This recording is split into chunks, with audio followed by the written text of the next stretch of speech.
and women's groups to preserve the space for them to operate and to serve as a conduit for dialogue with the de facto authorities. Afghan women show remarkable courage in demanding and pursuing their rights, running businesses in difficult conditions, delivering humanitarian aid, and in online campaigns. And the international community stands in solidarity with them. We will continue to amplify the voices of Afghan women and call for them to play a full role in the country's life, both inside its borders and on the global stage. And we will never allow gender-based discrimination to become normalized anywhere in the world. What is happening in Afghanistan can be compared with some of the most egregious systems of oppression in recent history. I thank the permanent missions of Ireland, Qatar, Indonesia, and Switzerland, and the Women's Forum on Afghanistan for convening these important discussions on how women and girls can play a full role in Afghanistan's future, and I thank you.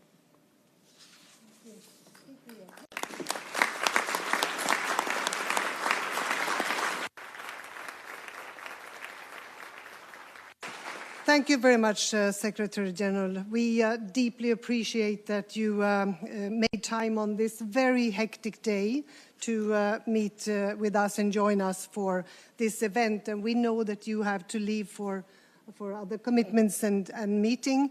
I will want to thank you and let you leave the room, of course. No, thank you so much. I will at least listen to one. Okay, excellent. Thank you. You see.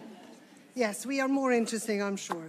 Now, thank you so much again for being here. And for opening statements, I will now give the floor to the President of the Swiss Confederation, Viola Amherd. Excellencies, ladies and gentlemen, 4 years ago, Afghan women were still involved in peace negotiations, held leadership positions, and had political influence. Today, however, they are no longer even allowed to decide for themselves when they go shopping for food. I am speaking today on behalf of Switzerland with deep concern about the growing human rights violations faced by women in Afghanistan. The Taliban's latest so-called law on morality clearly shows the goal: to systematically silence the voices of Afghan women and banish them from public life. Without the protection of women's rights, we cannot speak of peace, concludes the film we are about to see. These words are particularly poignant in a world that is increasingly characterized by inequality, democratic backsliding, and mistrust. Switzerland has advocated for the Women, Peace and Security agenda for many years because we firmly believe that true peace can only be achieved with the equal participation of women. The protection of women's rights and their active participation in peace processes are linked. Today, we welcome 3 courageous female peace negotiators whose determination we admire. They are representative of the many women who work under difficult conditions for peace and women's rights in Afghanistan. Their safe and equal participation in peace processes was and is associated with major challenges. We must face up to these. In October, Switzerland will chair the Security Council's annual open debate on women, peace and security, which will focus on the role of women in peace-building and mediation. The ideas and recommendations expressed today will feed into this important debate. There can be no sustainable peace or development if Afghanistan without the full participation of women. And education, especially for girls, is not only a fundamental right, but the key to a peaceful and prosperous future for Afghanistan. Switzerland is doing its part. For example, together with Albania and Spain, it supports a platform that enables Afghan women to develop their vision for a future Afghanistan in which women take their full rightful place. The All-Afghan Women's Summit, which took place in Tirana on 11 September, is an important step in this direction. It allows women to formulate their recommendations and expectations of the international community, but also of the Taliban in a safe environment. For Afghanistan's return to the international community requires respect for the fundamental human rights of all Afghans, both men and women. Thank you.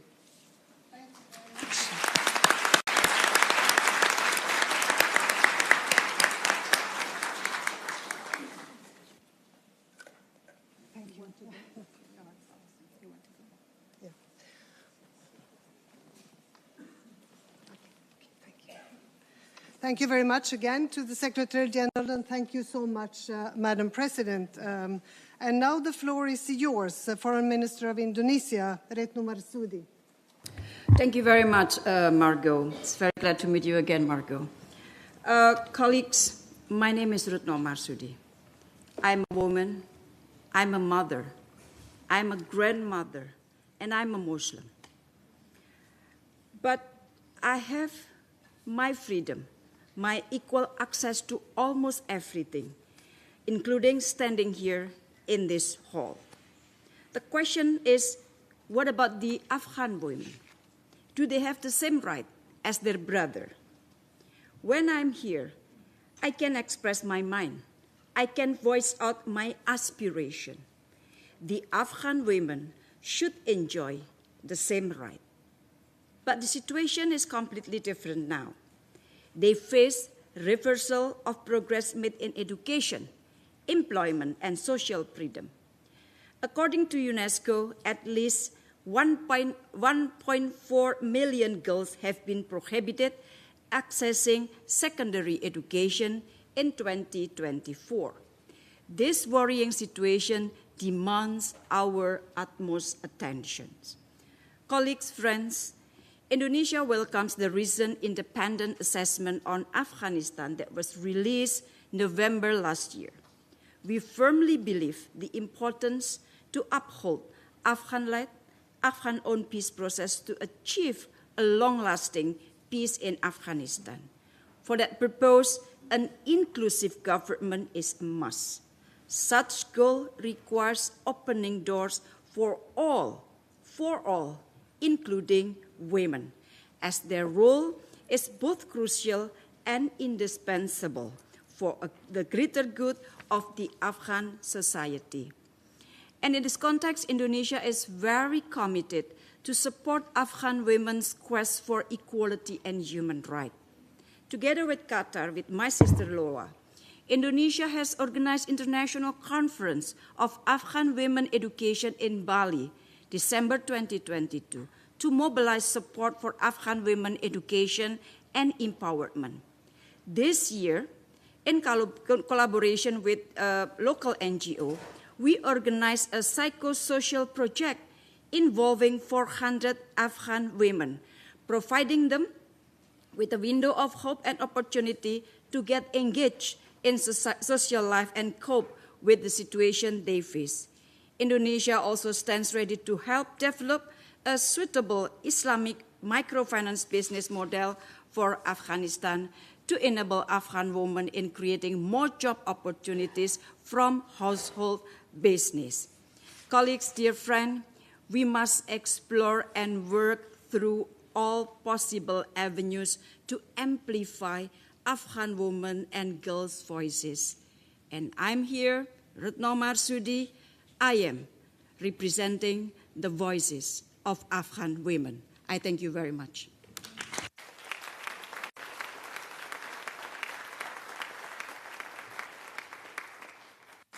All right, applause takes a little time, but it's worth it. Thank you so much, Retno, and you could see that also your speech was highly appreciated. Let's move on, so I will now immediately ask you to please listen to Asila Wardak from the Women's Forum on Afghanistan. Asila. Thank you, Minister Margot. Push the white button to the right. That's working now? Thank you so much, Minister Margot. Ladies and gentlemen, esteemed guests and distinguished foreign ministers. It's my honor to welcome you today on behalf of the Women's Forum on Afghanistan. This forum has been at the forefront advocating for the millions of Afghan women and girls whose voice have been silenced. Today, we gather at a critical juncture for Afghanistan's future, especially its women and girls, who have been thrust into the shadows under the oppressive regime. As we meet here in New York, the fate of millions hang in balance. I would like to extend a special thanks to the United Nations Secretary General for his presence today and giving his time and attention for these urgent issues.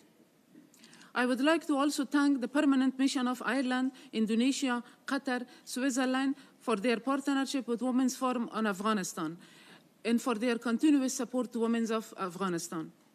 As an Afghan woman, I stand here today carrying the weight of my sisters' silenced voices, knowing deeply the pain of being erased from the society. I am here because they cannot be. Today, Afghan women and girls cannot raise their voices. They are restricted from the most basic freedoms, freedoms that most of us take for granted. They cannot walk freely. They cannot work. They cannot be seen or heard, and they cannot speak openly about the oppression that has been imposed on them. The new morality laws and edicts enforced by the Taliban have codified their repression. Afghan women are banned from participating in all aspects of public life. They are systematically erased from society. This isn't just a violation of rights. It's a deliberate ensuring of women from very spare of life.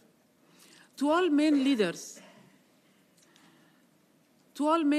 once again I'm repeating, what if it were the reserve? How would you feel to be banned from existing in society?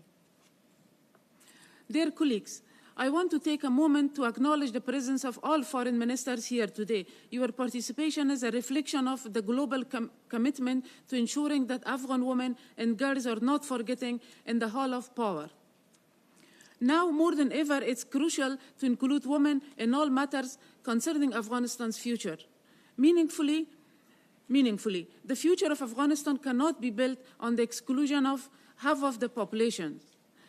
Women must be part of the solution, not sidelined. They are essential to the development, peace, stability of Afghanistan. Thank you all for being here, for standing with Afghan women and girls, and for being champions of their rights.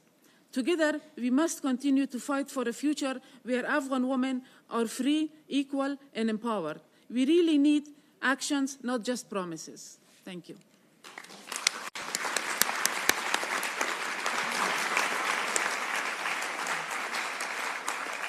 So thank you very much, Asila, for those strong words. And we will actually move on now to watch a short version of the documentary film, The Sharp Edge of Peace. But it is first my distinct pleasure to pass the floor to Meryl Streep to introduce it. Meryl Streep. Good afternoon. Boop. Oh, well. Hello. Can you hear me? I hope you can hear me. Sorry. Okay. Thank you, Foreign Minister of Indonesia. Thank you. Excellencies, esteemed leaders, and friends from all around the world. And I want to give heartfelt greetings, especially to our sisters in Afghanistan, and all of those who have had to leave their country. We are all gathered here today to express our solidarity with you and to encourage the world community, especially those who continue to do business with Afghanistan, to intervene on your behalf. In 1971, I graduated from college here in New York, and that year, women in Switzerland were granted the right to vote. Women in Afghanistan, of course, had enjoyed that right already for half a century. Women in Afghanistan received the vote in 1919, 30 years before the women in France.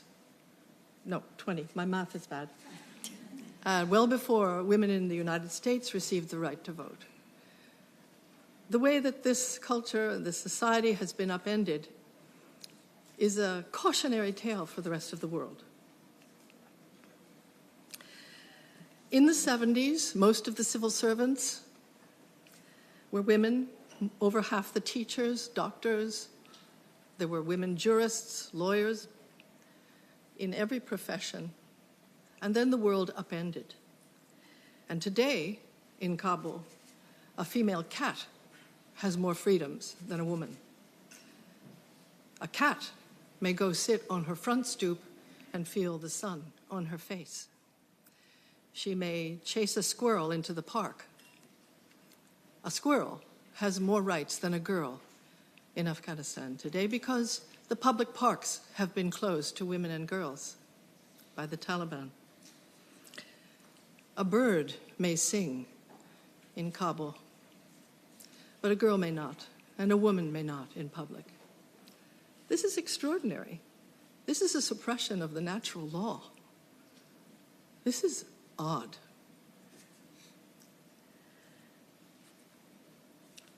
I feel that the Taliban, since they've issued over 100 edicts in Afghanistan, stripping women and girls of their education and employment, their freedom of expression and movement, they have effectively incarcerated half their population. And the international community, I believe, because the Taliban call themselves, I believe, Sunni, yes? The Sunni community has a special responsibility to, in some way, intervene on behalf of their women and girls. I feel that the international community as a whole, if they came together, could effect change in Afghanistan and stop the slow suffocation of an entire, half the population who are incarcerated. We're about to watch a very short version of a documentary film called The Sharp Edge of Peace. It's directed by Roya Sadat, and it's produced by Leslie Thomas, and it gives us a glimpse of the incredible courage and the tireless commitment of 4 Afghan women leaders, the only women who sat face-to-face with the Taliban during peace talks in 2020. It's one of the greatest honors of my life to have the privilege to be here with these extraordinary women. They encourage us and they remind us that a distorted, fundamentalist fear of the future can upend a civilization from the inside. And now, I hope you enjoy A Sharp Edge of Peace.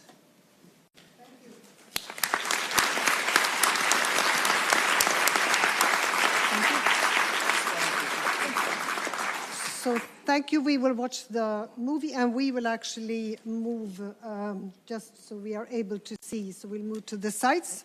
Hope you enjoy the film.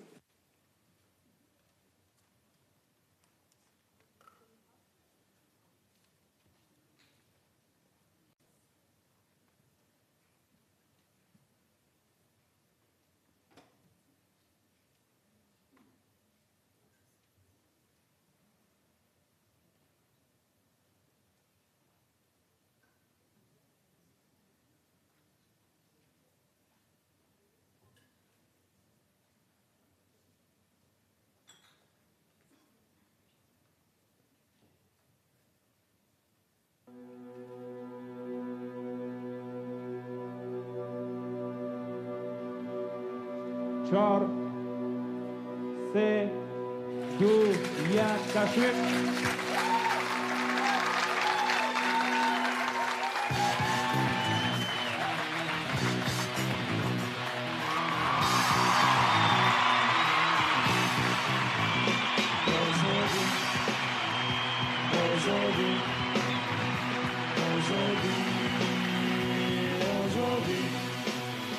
دلم میخواهد از دنیا وجب جای به یک رویا آزادی آزادی وجب جای به یک رویا دلم میخواهد از دنیا آزادی آزادی که جای دود و باروتش گل و سنبل همیشه در فضا باشد. We want the Taliban to open their eyes to see the reality of today's Afghanistan. This is not the Afghanistan you took over 25 years ago or more. This is a new Afghanistan. This is an Afghanistan that women have a very special place in it. Now, it is important that women go to these negotiations, that women are prominent in this meeting.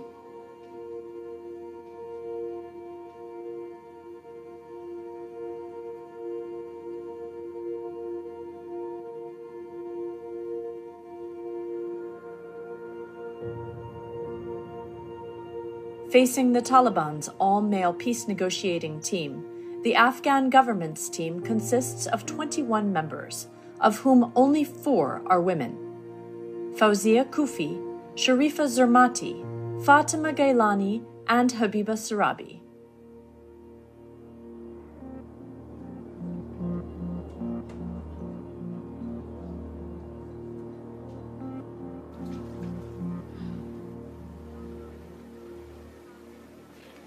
ما 6 ماه بودیم که در غزنی اونجا راکت آمده و همین خانه سر ما افسیده وقت مرا کشیدن.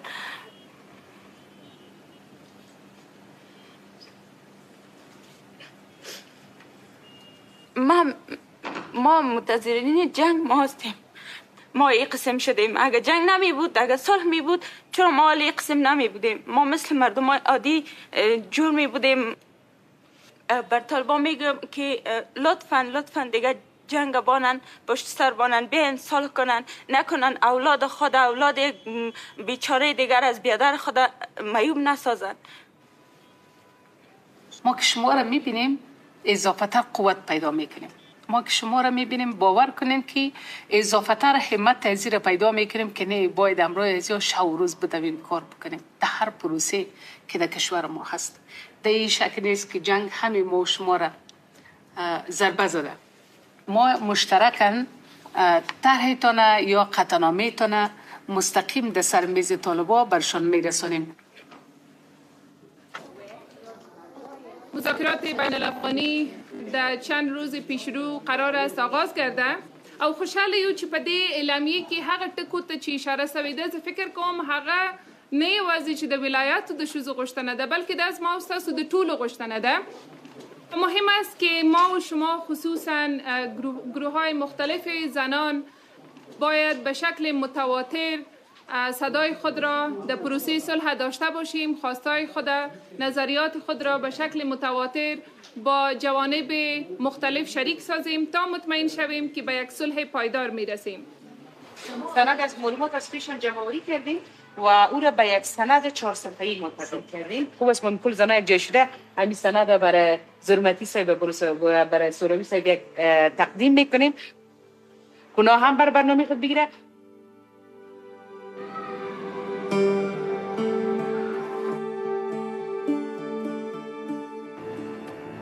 زنان افغانستان انتظار تاریخی دارن، انتظار دارن که شاهد روزهای تلخ دوباره نباشن.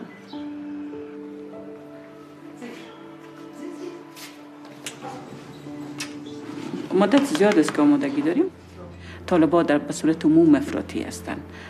به او خاطر با دو قطب مخالف و دو طرز دید متفاوت میریم و ببینیم که امو نقاط مشترک که برای منافع افغانستان است چی چیز خواب باشه.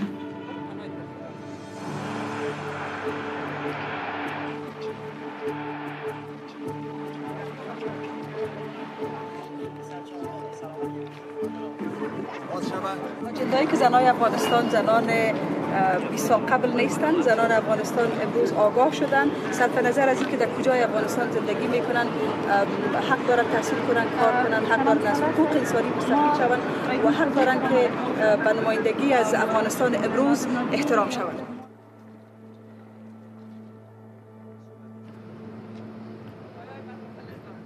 Peace is not a luxury, it's a necessity. And in a country that more than 42 years was in war, I think the time has come to have peace. And my hope is that we will have an honorable peace and a peace that we will not regret. We have to come to an understanding eventually.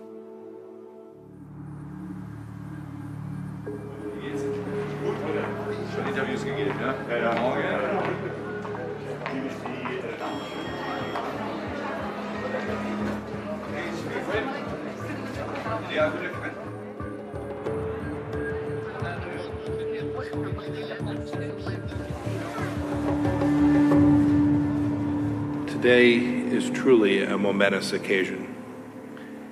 Afghans have, at long last, chosen to sit together and chart a new course for your country.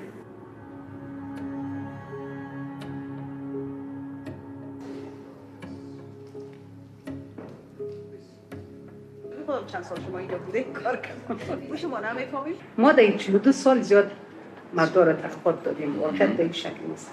او یتیما، بیوفا، زنایی که بچه‌های خود از دست دادن، اما زن طالب هم حق خود داد. این که زن طالب امروز در نبرد است، حقوق خود نمی‌شناسد. آتش‌بس حقوق زنایی بر ما خطای سرخ است و این خط سرخ شاید طالبان زود نپذیرند.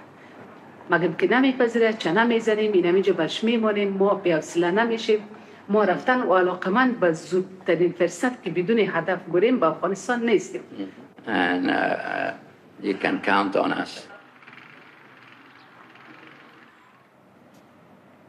آجنده‌ای که طالبان میخواین پیشنهاد کنن گفتن که چیره اصلاحات در سیستم تحصیل و در سیستم در صحت. در تحصیل چه قسم؟ نمیفهم دیگه باش ببینیم. خب یک یعنی بچه ها دخترها یک جای نباشن؟ هنوز خو در جریان مذاکراتی گپ نگفتن منتها در مصاحبهشان گفتن. سر از این گپ میزن حالا کالا پوشیدن و چیزای دخترام گپ شاید چیز بگوین باز چه قسم میشه؟ نه نمیمونیم شان سر کالا پوشیدن گپ. خیلی میگن که حجاب اسلامی رو چه قسم به دخترها میخواین که چی کنن؟ حجاب اسلامی خواست شما حجاب اسلامی است دیگه. خب هست یعنی بازی خب مورد قبول از اونا قرار نگرفته تا داری بر ما بشن. نمیمونیم شان.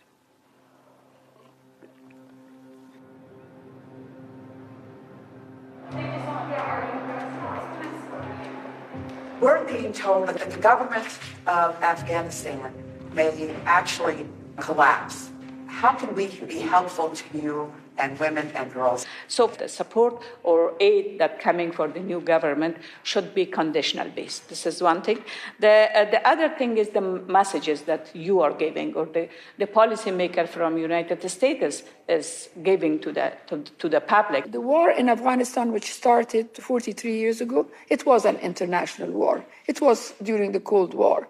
We are still in a tangle with this war. If I tell you that the first time when I came to this building and I started talking, I was 27. I'm 67 today and I'm still doing it, for God's sake. Wake me up from this constant nightmare. Just recently, I was in a virtual conference from Doha. Someone said that, oh, you have to be flexible in your constitution. I said, flexible in what? Flexible in women's issue, freedom of speech, equality. Which one of this we can say, okay, never mind, I could give it away. It is very easy for people to talk it, but we are going to live it. The Taliban is now in control of the entire country. Their takeover of Kabul was swift and decisive. The Taliban have banned women from restaurants with gardens or green spaces in Less Afghanistan. than a month, women's beauty salons will be forced to close under the Taliban's newest. The Taliban have banned female students from private and public universities in the country. The Taliban are now ordering that all women must cover their entire face except their eyes in public or when in the presence of men who are close relatives.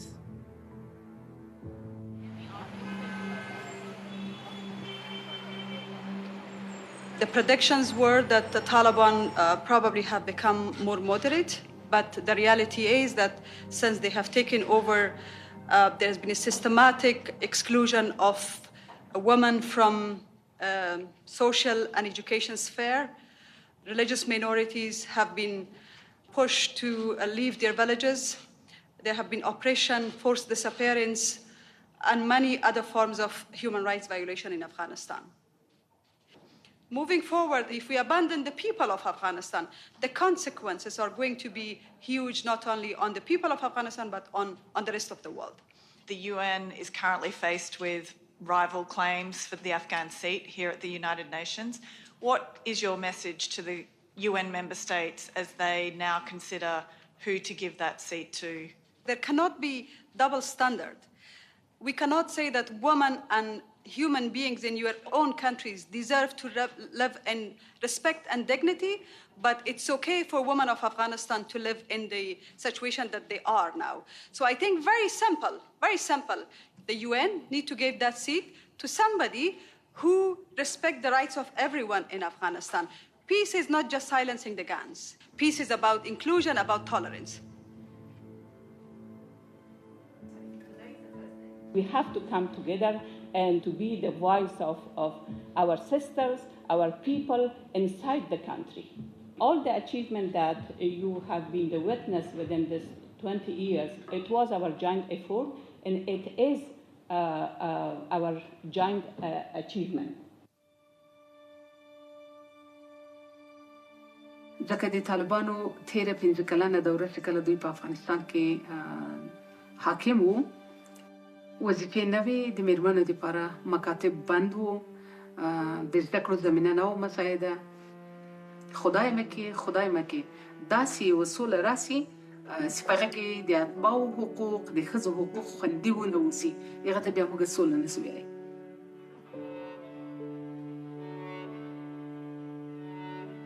زنهای افغانستان اکثرا بسیار ساده به اینجا نرسیدن، مبارزات طولانی را سپری کردن تا در اینجا رسیدن.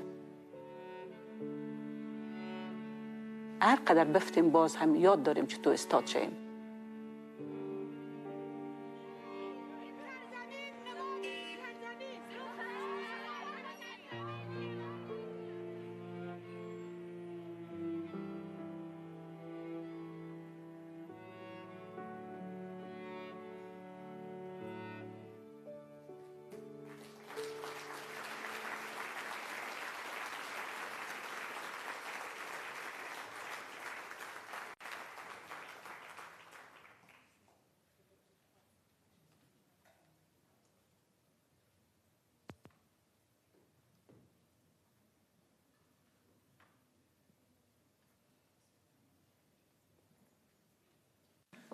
Thank you very much. I think we are starting to get it, no?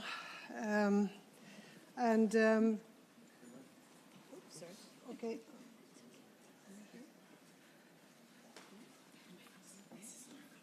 Oh, am I on the wrong place as well? Okay.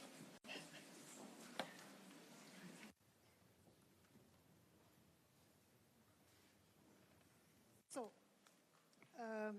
welcome back to the podium for a short panel discussion about the film that we just watched. And I'm also glad to introduce to you Rosemary DiCarlo, who is, as you know, the UN Under-Secretary General for the Department of Political and Peacebuilding Affairs. And she will participate in our discussion. And we are running short of time, but I haven't been tough enough, I understand. Let me start by, I will give you the questions to begin with. So let me start off by asking you both, Habiba and Fawzia, that we have just seen also, what more do you want people in this audience to know about the situation of women and girls in Afghanistan right now? And also, what can all those present here today, what more can they do? Because I think that many governments are at a loss of knowing what to do. So that's the questions I have for you.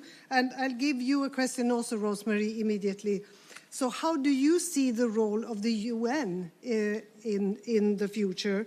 And how can we convince member states to actually appoint women special envoys for Afghanistan? At the last meeting in Doha, out of 25 special envoys, 3 of them were women.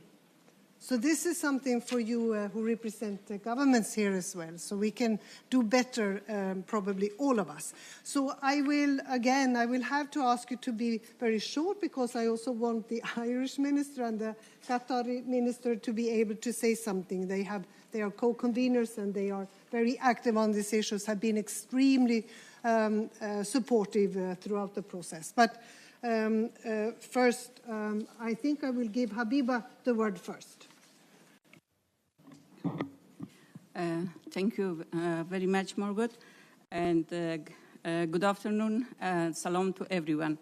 So before talking about that, what could be happen, let me to a little bit talk about why this peace process didn't go in a right direction, why it was failed. Because the Taliban at the beginning, they had 2 ideas. One idea was that they wanted to put end for the invasion, and the second one they wanted the pure Islamic regime. So for the first goal that they had, due to this agreement between U.S. and Taliban, they were thinking that they defeated United States and NATO. So that's why they didn't want to come for some sort of a genuine talk with the Afghan delegation. So they just wanted to get legitimacy from that. And now for the second purpose, they now want to apply the pure Islamic regime in the country. So we are talking about the peace. So here at the Security Council, there has been talking about the Taliban creating opportunity for positive peace. So what does it mean for everyone, the peace? What does peace mean for everyone? So we have to have a clear definition of peace. Is there peace if the half of population erased from the society? Is there a peace that a different ethnic group and religious group will not enjoy from their life? Just imagine, on 12th of September, 15 people, innocent Hazara people, killed in Daikundi, and so they are calling that this is Daesh attack. But the Taliban are taking power. They took power, and so they are responsible for every action inside the country.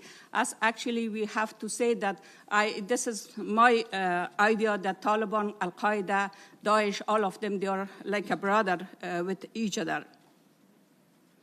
Addition to that, I want to warn the international community that Taliban are building hundreds and even thousands of madrasa. They are brainwashed the new generation or the younger generation. It will be a very, very dangerous for not only for our country, for the region, and also for the international, for the world, that to brainwash the young generation, and also so it will be a hub of extremism and radicalization in Afghanistan. So they want to spread their ideology not only in the country, but also entire the region. So I call upon to the Muslim majority country that if you were in our position or in our situation, what could you do? So please put your foot in our shoes that what can we do together? I just want to quote from Ruya Sadat that she is the filmmaker, and she said last week in another event. So she said that for about 3 years, we have been asking the world to pay attention to the women of Afghanistan, but it feels like our voices are going into a deep well, and the sounds only echo back to us, as if the world has become a dark an empty place. So our demand is not very complicated. It's very simple. We urge the government and the leaders and the international community, please apply the UN Security Council Resolution 1325, all levels of peace and security efforts. Second, uphold the principle of CEDAW and all that you do in relation to Afghanistan. Third, recognize gender apartheid and the Hazara genocide as a crime against humanity. Fourth, utilize all the political and diplomatic tools to enforce human rights standards. This is the time for action. Thank you.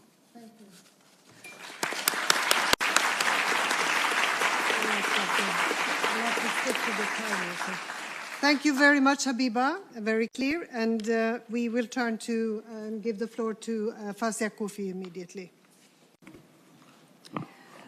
Thank you for all those who convened and organized this event. Yes, wake me up. 27 years ago, we were talking about the same issues. For 20 years, we took it for granted and we thought we're not going to go back to zero location. But because of the wrong politics of the global world, we are back to zero location. Today, to my sisters from Afghanistan who are watching us from the small window of their screens, my message is, it's a battle, we will win it. شما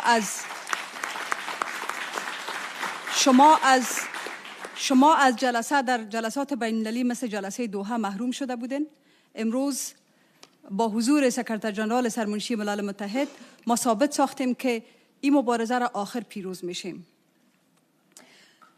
It's heart-wrenching for me and for all of us to speak about things that we have taken it for granted for 20 years. We never thought we would go back and speak about our fundamental Islamic and human rights, the rights to education, to work, to coexistence. The new so-called law on vice and virtue actually impacts the women's lives. The Taliban have people on the streets called Muhtasim. Muhtasim is the person who is in charge of the Taliban's definition of Islam and their law on women. You can imagine if you are a woman with PhD or master degree on the street, you want to take your child to the hospital because your husband is killed in the war. You're being controlled by a man who does not even have education, let alone Islamic education. You're being told what to do, and your voice is regarded as intimacy. How does it feel? I don't think we feel them. Because if we would have felt them, we did not betray with them. What went wrong? All the faith that was put in this documentary, you saw a snapshot of it. It's a 90 minutes documentary. What went wrong? I think when the peace process started, it started with only two sides to the war. The war had three sides, in fact, four sides. The people of Afghanistan, the government of Afghanistan, the Taliban, and then the international community. But the peace process started only with the international community and the Taliban, ignoring the government that we all have invested blood and treasure to make it. It was a wrong decision. When the peace process started, the Taliban already felt that they were victorious. There was a Taliban that were different from the time we met with them in dialogue to the time that we met with them in the peace process after they signed the agreement. They did not even keep their own promise. They publicly said that they have changed, that they will respect women and human rights. And some of their supporters, including some diplomats from Washington, echoed them. They said Taliban 2.0. And we tend to believe them. We were all trapped into this narrative that was created for us. And that's why I think it's time for the world to let us have our own narrative and stand by that and lead that narrative. And that's why recently 140 women from across the world and inside Afghanistan got together in Tirana, Albania, in All Afghan Women Summit and agreed, despite their differences, on a 12-article declaration to lead their own narrative. Their demand was very simple. They want more pressure because they think The pressure is the leverage international community can have, and a small compensation for all your ignorant policies. A pressure to codify gender apartheid. Humanitarian aid must continue to reach to the women-led organizations directly, because that's the only hope for the women of Afghanistan. But I think it's time for us to also look back and see where in our policies we have made a mistake. We want the Security Council to unite around the issue of Afghanistan. Leave aside your political differences, because what's happening in Afghanistan could have security implications, if not human rights implications, into your own capitals. It happens to us today, it will happen to you tomorrow. And let the light of hope, the small light of hope, still continue to shed on the international rule and law.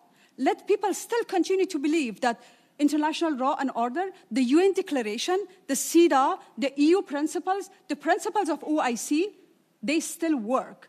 Let the ICC and ICJ give the assurance to the people of Afghanistan that the culture of impunity will end. Let all of us stand in the right side of the history.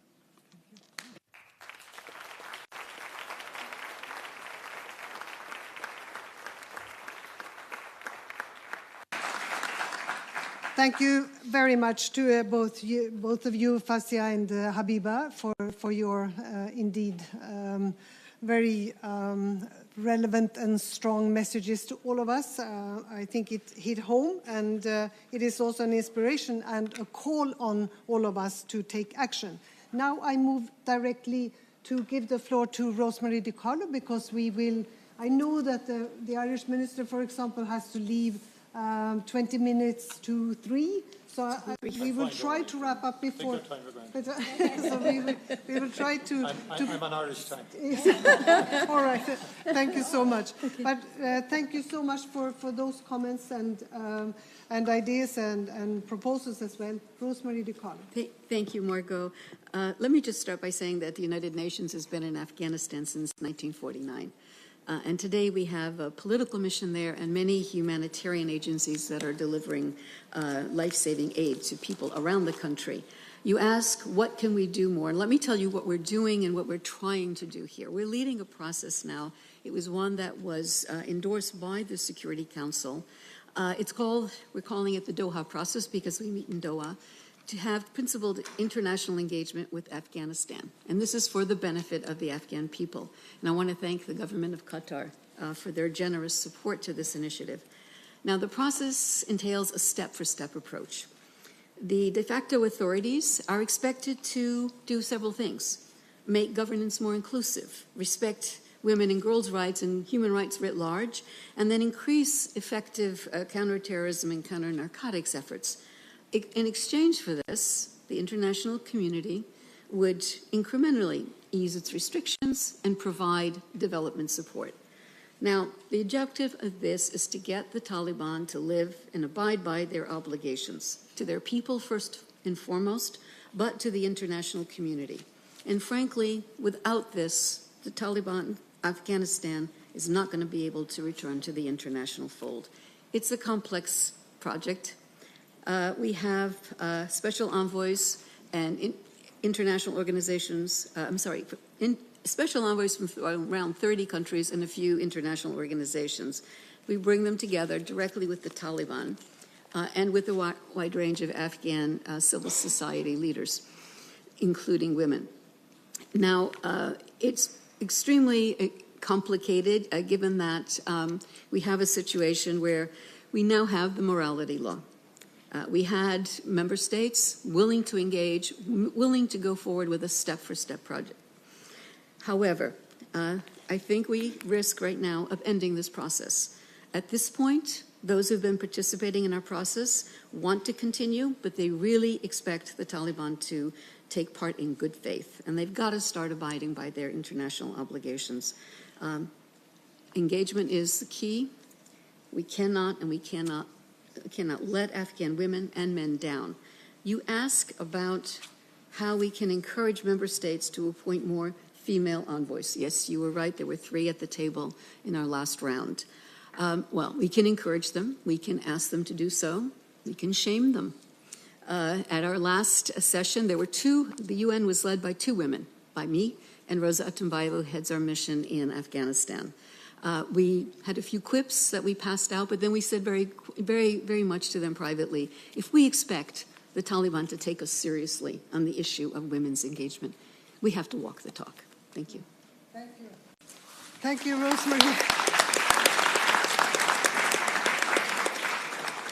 Thank you, all three of you. And I'm afraid that this is what we will have time to do today. I think you have made it very clear where you stand. You have given us both inspiration, as I said, and also encouragement to act upon all of this. And I think few people envy you, Rosemary, in your difficult job, but all of you present here, I think have avenues, and you have opportunities, and I think this can serve as a good inspiration for that. So thank you. We will move immediately into the last part of this event, and that means actually we will have to save time on applause. So as much as you will miss it, and maybe me too, I think we will just make sure that we listen to your messages. And I will start to ask His Excellency, Mr. Michael Martin Tannist, and Foreign Minister of Ireland. Taoiseach. It's the Gaelic name for the Deputy Chief. Okay.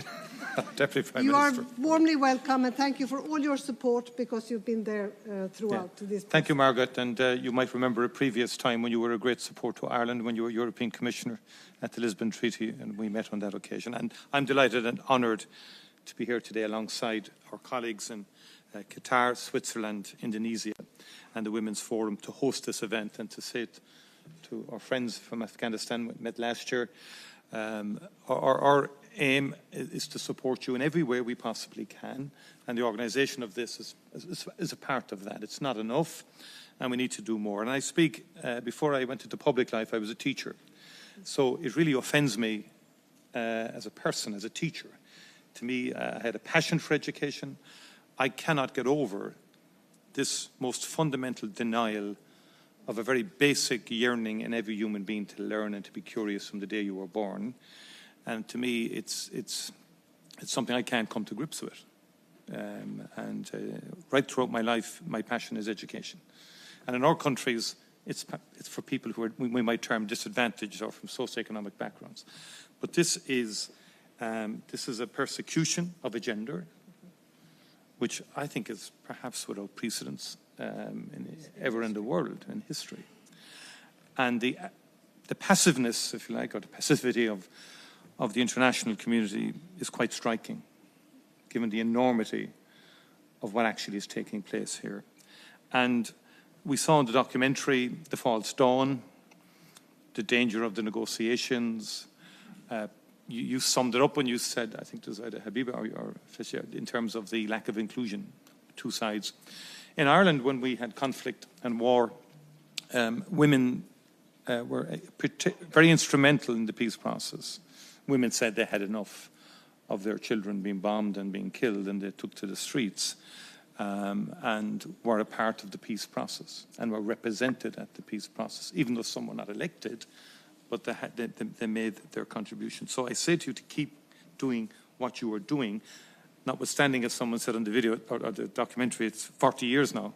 But you have to keep going, because sometimes one feels it's an impossible task, or there's no light at the end of the tunnel. Well, there is light at the end of the tunnel, believe it or believe it not. It's important to believe that. I never thought we'd have peace in Ireland, and I lived with it as a child, right through to the time I first went into government. I think we have to work on how do we leverage the international community in terms of how the international community can then use various pressure points to get the Taliban administration to either change or to enable society in Afghanistan to effect change from the grassroots up. And that's a question when I meet that I keep on posing and keep on asking. The simplistic question in some respects as to how does this continue. And I want to say that, we saw an Afghan woman sing there. And I think that documentary should be shown all over the world. That will mobilize people in a world that, unfortunately, today, there's competition between atrocity. It's a dark world, and we can't allow Afghanistan to come off the agenda. And we will work with you and the international community to do everything we can to keep this issue on the world agenda, but also to start looking in a more strategic way as to how we can effect change that's urgently required for young girls born today in Afghanistan. Thank you. Thank you so much, Foreign Minister. They wanted to applaud. I now pass the floor. I thank you very much, Foreign Minister Martin. And I now pass the floor to Her Excellency Lola bint Rashid Al Qatar, Minister of State for International Cooperation of Qatar. And the same to you. Thank you so much for engaging. Thank you for all the support you have given us. And thank you for being here. The floor is yours. Thanks a lot. Assalamu alaikum. Excellencies, ladies and gentlemen, and my dear sisters, Fawzia, Habiba, and Asila. At the very beginning, I would like to express my sincere appreciation to my colleagues from Indonesia, especially Sister Retno, also Ireland and Switzerland, and the Women's Forum on Afghanistan for the constructive work and collaboration to organize this session. And I think myself and Sister Retno have this understanding that both of us, as Muslim majority countries, we have a huge responsibility to say that this in no way represents the teachings of Islam, in no way. Also, I would like to extend my gratitude to all the sisters here. And of course, I saw Sister Fatma Gilani in the documentary as well, but I cannot see her here in the room. In line with the deep-rooted principles of Islam and the principles declared in the Universal Declaration of Human Rights, the State of Qatar reaffirms its clear and consistent stance that the fundamental rights and freedoms of women, girls, and all people in Afghanistan must be respected, protected, and fulfilled. Just like human rights everywhere else must be respected, protected, and fulfilled, including, I should say, in the occupied territories of Palestine as well, as we see all the aggression against especially women and children in Gaza, and of course now it has been extended to the West Bank. This includes the right to education, economic participation, and the other freedoms essential for Afghanistan's development and societal progress, as Article 26 of the Universal Declaration of Human Rights declares everyone has the right to education. It's very simple, very straightforward. And we remain committed to ensuring that all Afghans have access to this essential right. In this context, Qatar Fund for Development and Education, above all an NGO based in Qatar, have partnered with the UNICEF and with the actually de facto Ministry of Education in Afghanistan now to support 30,000 kids, out-of-school children, both boys and girls. And in every single project that we do in Afghanistan, we actually make it conditional that it's 50-50. Now, if I might highlight a point here, is that not all the challenges, and I do believe that my sisters would agree with me from Afghanistan, not all the challenges are policy-driven. Some of them are also economically driven due to also many other factors. And that's why I want to highlight a very basic fact. Even though primary education, according to the policy there, should be accessible for both boys and girls, we still have in Afghanistan 4 million kids out of school. And this is not policy-driven again. This has to do with many other practical issues. So there is a role to play there. And I reiterate what I just said. We're actually supporting 30,000 kids in Afghanistan, but hopefully we can do more. We have also pledged $75 million for projects in Afghanistan and education, but also in the health sector, given the fact that health sector is the only sector now in Afghanistan which still allows women to actually work as doctors and nurses. And in our various engagements with the de facto authority there, with Taliban, we keep telling them, well, one day you will need more doctors, so you need to start educating them now. We are also actually hosting part of the American University of Afghanistan in Qatar right now. They're receiving their education, and tomorrow, if I may, I'll conclude. Tomorrow we are actually signing the second phase of the Qatar Scholarships Program in partnership with the State Department in the United States. And I would like to thank my sister Rina Amiri for all the efforts she's made on that front. And as a matter of fact, we are about to sign another agreement for scholarships for Afghan women with Indonesia as well. It's been already mentioned that Qatar actually hosted the third UN meeting of the Special Envoys of Afghanistan in Doha. These discussions highlighted the need for a unified approach to addressing issues related to the humanitarian situation, the rights of women and girls, and security and stability in Afghanistan. We hope that these efforts signify the start of greater engagement from civil society, particularly women. It is crucial to leverage these experiences to ensure the meaningful inclusion of women in peacemaking, peace-building initiatives as well. In Afghanistan, the state of Qatar remains committed to the universal principles of equality and non-discrimination. We will continue collaborating with the UN, with other friendly countries such as Ireland, Switzerland, the United States, and also Indonesia and others. Thank you so much. Thank you. Thank you very much. Now, okay. Thank you so much, Minister. And we now turn to interventions from the floor, and they are maximum 2 minutes. Starting with Australia. This will be a test for you. You can skip thanks and these kind of things and go to the core of your speeches. Penny Wong, you're first, the Minister of Foreign Affairs. Thanking people for bringing us together, but particularly to say to Ibu Retno, my friend from the Republic of Indonesia, how important it is your personal leadership on this for the reasons my friend from Qatar has mentioned. So thank you for that. Well, I wanted to start with an articulation of respect to say to those extraordinary women who were featured in the video and who we have seen today from Afghanistan. You have my personal respect. You have the solidarity and support of my country. For your struggle, and it has been far too long since you and the women you represent have been free to decide your own futures, and instead you are subject to an ongoing effort to be erased from public life. We've discussed the promotion of virtue and prevention of vice edict, which includes the banning of voices, bare faces, and this is the latest of many edicts targeting the rights of women.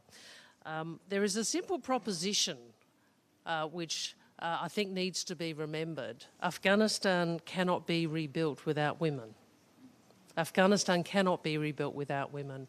And something I think Habiba might have said in the video, which was that, you know, we will not have peace unless women are part of that. What I'd say to you is Australia continues to provide support. We continue to provide support, as you say, which is particularly focused on women and girls, and we stand ready to do more. I want to close with this.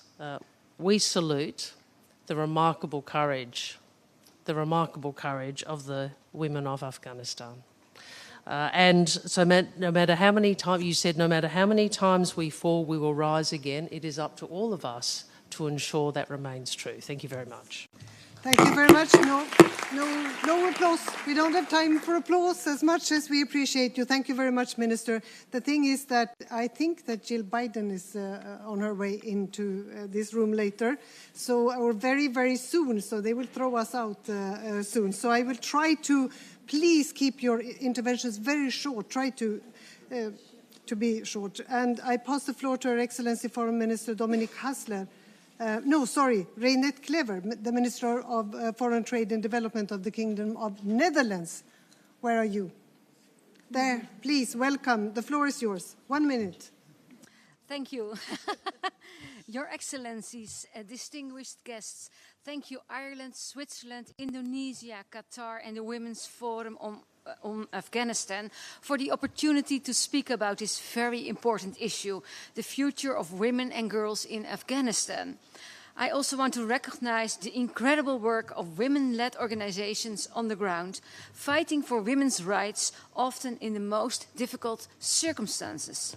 Since the Taliban took over, women and girls have been barred from school, forced out of jobs, and had their rights systematically and deliberately violated. The ongoing violations of women's rights goes against everything the Netherlands stands for.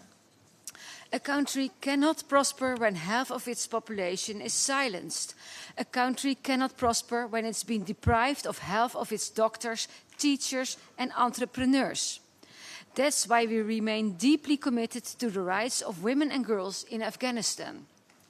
We believe it's essential that women have a seat at the peace table and have a say, not just in their future, but in ours. Because in Afghanistan, where women's voices are heard, is a more stable Afghanistan. And that should concern us all. Thank you very much. Thank you very much. No, the thing is we will be thrown out because we only had this time. So I'm afraid that our friends from UAE, from Liechtenstein, from the United Kingdom, and also from Finland, you will have to excuse us and forgive us for not being able to give you the floor now.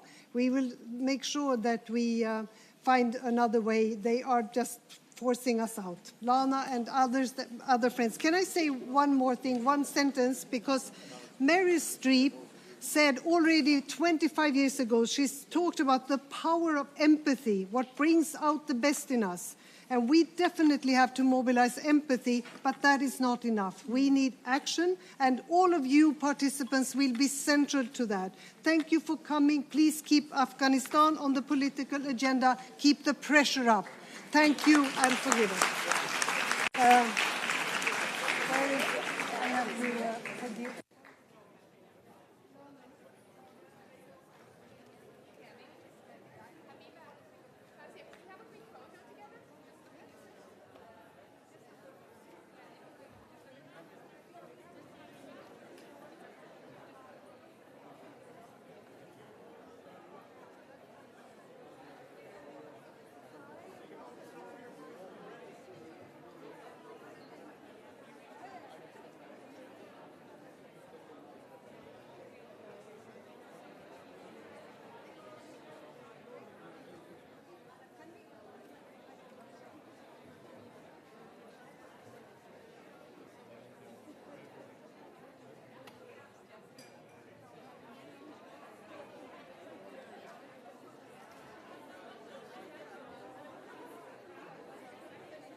distinguished guests, at this time we ask that you silence all cell phones and electronic devices.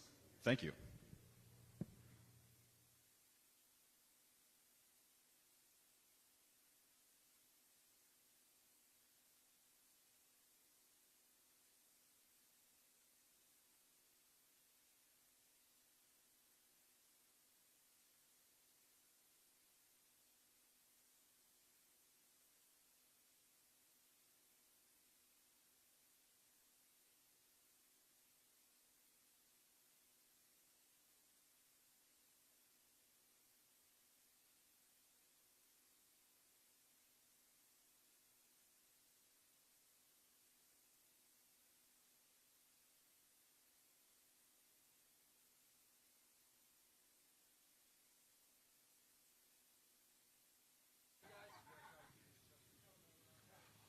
Ladies and gentlemen, please give a warm welcome to your neighbors and fellow Pennsylvanians on today's panel.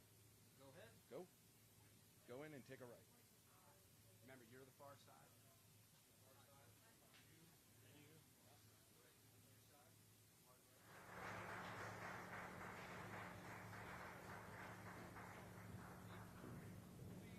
Join me in welcoming to the stage Congressman G.T. Thompson, the Honorable Dave McCormick, Senator Kim Ward, and Representative Dan Mao.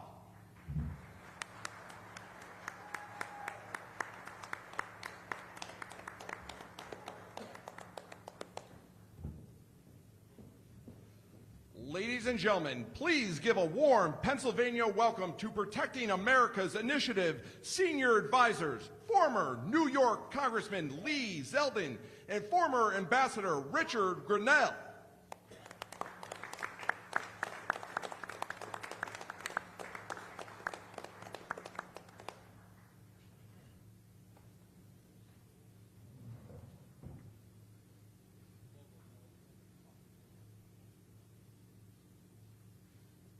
Ladies and gentlemen, please welcome to the stage the 45th and soon to be 47th President of the United States, Donald J. Trump.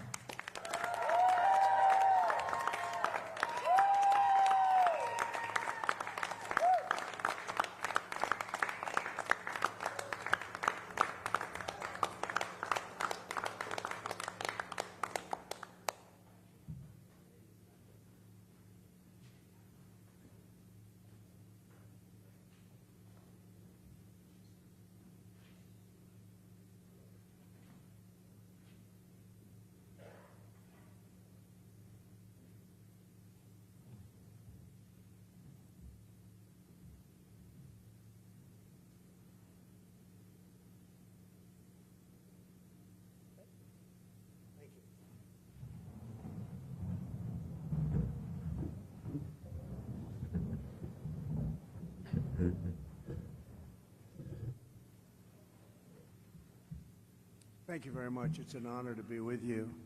And a special group of people, the farmers. Nobody's done for farmers what I've done. Unfortunately, they haven't followed through. We made a deal with China. It was one of my best deals that I made. I made a lot of good deals, but we made the USMCA, Mexico, Canada, which was terrific. But we had a specific deal with China where they were going to buy $50 billion worth of farm product. And it's interesting how we got there, because when the negotiation was going on, and it was a nasty negotiation, and I said to the farmers, just stick with me, because we're going to do it. They're great negotiators. They're not going to go that fast. Just stick with me, because you never had anybody negotiating for the farmers before me as president. And my people, I said, what are the numbers we're talking about? And they said 15 million, 15, not 50. I said, all right. So it's $15 billion worth of product that they were going to buy, because they've been taking advantage of the farmers for years. This was like a penalty to China. And I thought they said 50, not 15. So the negotiations were going along. We were getting close. I said, how are you doing with the 50 billion? No, sir, we're close to 15. I said, what do you mean 15? You said 50. I said, no, I want 50. They said, that's not what we said. We said 15. I said, that's okay. Ask for 50. Tell them we have to have 50 billion, not 15. And I got it. The problem is, big problem, that now they don't enforce it. I enforced it. Every single week I'd go into the office, I'd say, how's China doing? Because you have to live up to that commitment. I'd say, how's China doing buying the product? Good, sir, good. They're doing good. And they were doing good because they knew I was watching. I don't think Biden is exactly watching. Do you? Does anybody think that Biden is, let's check it? I don't think so. And it's a shame. And that number is way lower than it's supposed to be. So the first thing I'd do is I would probably, my first call, I'm going to call up President Xi. I'm going to say, you have to honor the deal you made. We made a deal. You'd buy $50 billion worth of American farm product, and I guarantee you he will buy it 100%. He will buy it. Second thing I'm going to do is I'm going to say, you have to give the death penalty to your fentanyl dealers who are sending fentanyl. You know, in China, they give the death penalty. They don't have a drug problem because they give the death penalty. But I'm going to say second thing, and this affects you also. It affects everybody. We're losing hundreds of thousands of people a year. Comes through the southern border, now the weakest border in history. It was the best border we ever had when I was there. We built hundreds of miles of wall and everything else, and it was the best border. Now it's the weakest. I had a handshake deal with him. It was going to happen very quickly, and then this side didn't do anything about it. He said, and he suggested to me, anybody sends fentanyl to the United States, it's the death penalty. They get the maximum penalty. They would have done it, and then we had an election that didn't exactly work out too good, and it was a disgrace, frankly. And that deal went, and a lot of other bad things happened, like Russia attacking Ukraine, October 7th, inflation. A lot of bad things happened, the horrible way we got out of Afghanistan. So many things happened that wouldn't have happened, but it did nevertheless. But as to the farmers, we have a deal in place that China is supposed to buy $50 billion worth of our product, and they are not living up to it, and they were living up to it. And every farmer I spoke to a lot of them recently in Iowa, and they're having the same problem. They're not doing well. They're not doing well. They were doing great during the Trump administration. I think you would say that. Were you all? I hope you. This is always dangerous to do, but I hope you'd say you were doing well, because you're not doing now. I'm hearing it from farmers all over the place, and one of the big reasons is they haven't enforced the deal with China. And that deal was really a penalty deal to China, because they took advantage of you for 25 years, and it was like a penalty. And, you know, Biden and Harris, they're never going to enforce anything. That group is a disaster. It's a disaster for our country in so many ways, but certainly the farmers are one of those ways. So I think either Rick, or are you starting off, Rick? Why don't you start? Well, first of all, Mr. President, we really appreciate you being here as part of the Protecting America Initiative. We at Protecting America Initiative see China very clearly, as we know you do.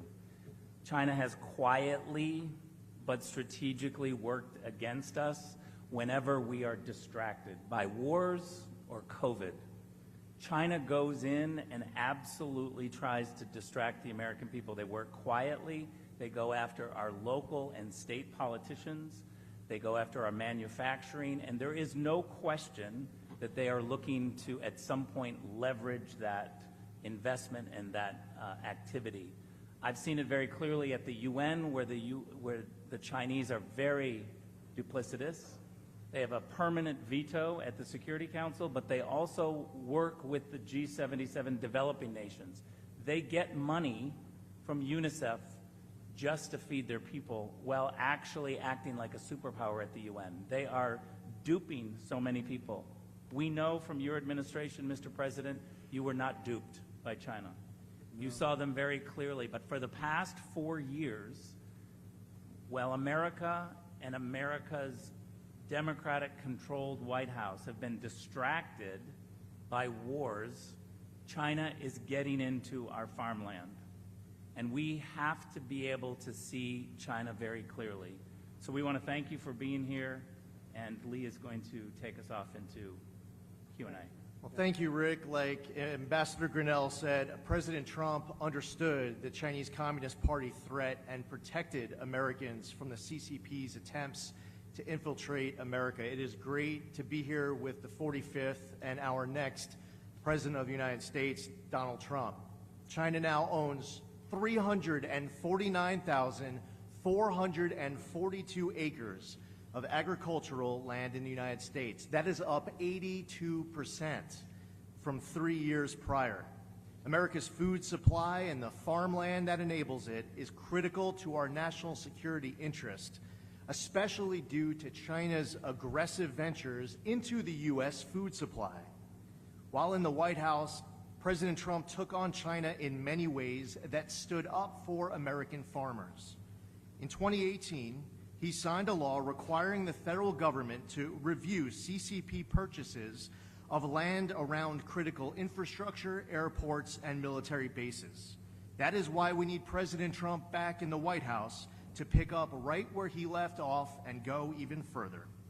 Another one of President Trump's greatest accomplishments was the groundbreaking United States-Mexico-Canada trade agreement that replaced NAFTA, improved supply chain resiliency, and put America's farmers first. The USMCA provided new market access for U.S. agricultural products, a fair non-discriminatory pricing plan, and improved grading standards for products. It has been reported that the USMCA trade deal led to $2 billion in annual increases for the U.S. in agricultural exports to Canada and Mexico, with an overall increase of $65 billion in gross domestic product for farmers and ranchers. Contrast that to Kamala Harris's lack of support for U.S. farmers and weak stances on China. At the time, then Senator Harris voted against President Trump's USMCA trade deal, voting against America's farmers. Harris also opposed President Trump's necessary tariffs against China, and most recently cast the tie-breaking vote for the Biden-Harris scheme that has sold our auto industry out to China. That's what brings us here today, to discuss what Pennsylvania farmers need from the leaders to combat the threat that they see every day from China. President Trump is here with us today to listen to those concerns, to offer his remarks on China's influence over our food supply. And President Trump, if it's okay with you, I'd like to introduce some of our panelists who are here. I'd love that, yes. Our first speaker here is Todd Reamer. Todd is a cattle farmer from Westmoreland County. Todd? Hello, I am Todd Raymer. I own with my wife a beef cattle, cow-calf operation right here in South Huntington Township. My concern today is with foreign entities buying up American farmland while young Americans can't afford to buy a farm or even get started. My American dream was to buy a farm and raise a family there. And I was fortunate to find a farm and purchase it 30 years ago while working a full-time job in addition to doing the farm. Finally, in 2010, I was able to quit my full-time off-the-farm job and devote all my time to the farm, something that is rarely achievable now.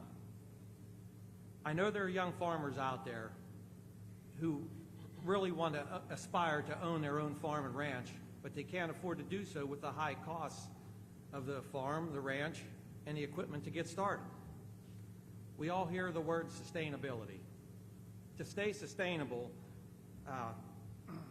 we need to give Americans a chance to own farms and ranches so they can continue to produce the safest food supply in the world for generations to come. And perhaps a solution could be maybe to offer a retiring farmer or a rancher an incentive tax break if he sold his farm to a farmer or rancher, American farmer or rancher. Also, if I may, I understand that China now owns major meat processing plants. They hold the contracts on production barns, and they even own feed milling plants in the United States. I believe that it is Americans should control their own destiny when it comes to food production and the future of it. It's a life of hard work and heartbreak, but I know there's some young farmers out there that can carry the load if we can give them the opportunity. I had an uncle who was a lifelong dairy farmer. And when I was a kid back in the 70s, he had a bumper sticker on his GMC Jimmy that read, "No farmers, no future." That was 40 plus years ago. Since then, technology and crop yields have changed for the better, but the message on that bumper sticker has not changed at all. No future, or no farmers, no future. Thank you. Thank you very much. It's very good. Thank you. Thank you, Todd. Matt Carr is here. He's a third-generation farmer of dairy, corn, soybeans, and alfalfa from Westmoreland County. Please welcome Matt Carr. Thank you, Mr. President, for this opportunity to be here.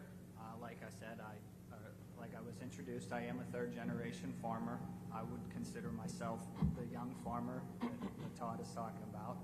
And I am a small dairy farmer from Westmoreland County. We currently milk 250 head of Holstein cows twice a day. It is more than a job. It is a lifestyle, as you know. But I would like to talk now about what agriculture means to this country. Currently is 30% of the jobs and 7.43 trillion in economic impact to this country. Like you had said, you are pushing through to China for dairy products to be sold there. That is a huge market, and I would see that isn't a large area that we could expand into and continue to push to try to achieve those goals that you talked about. With that, in 1992, there was 130,000 dairy farms in the United States. That number is now down to 26,000. We are currently losing the small dairy farms, especially in Pennsylvania. Our dairy farm numbers are down 8% from 2022. What is the difference in production? So you have far fewer farms. Well, what would you say is the difference in production? Production is Similar? in Pennsylvania. I think it's down a little bit. It's down from those days? Yeah, the farms are getting bigger. The number of cows are still very. But the overall total production you think is down from what it was when they had so many farms? Oh, no. Total production across Total. the U.S. would be up. Is up. Yeah. But we are losing the small family farm like myself. I know that, yes.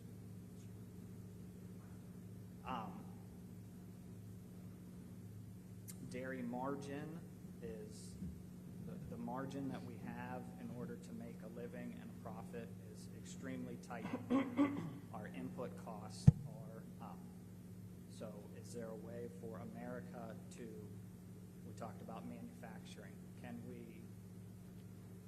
manufacture our own and not rely so much on foreign inputs for that in order to address what we need in order to survive into the future? Thank you, Matt. Great job. Appreciate it. Thank you. Nick Stafiri is a hay, beef, and pork farmer from Fayette County. At this time, I'd like to introduce Nick Stafiri. Hello. Thank you, Mr. President, for having me, and thanks for the opportunity to be here today. My name is Nick Stafiri, as they said. I'm from Lower Tyrone Township, Fayette County. My family owns a small 120-acre farm where we specialize in freezer beef and hay. My story's a little bit different than everybody around the table. I didn't grow up with a farm. I married the farmer's daughter, so I kind of got that on the backside. Very smart. My mother-in-law was a full-time farmer in our operation. My father-in-law, myself, my brother-in-law, my sister-in-law, my wife, everybody else had a job off the farm.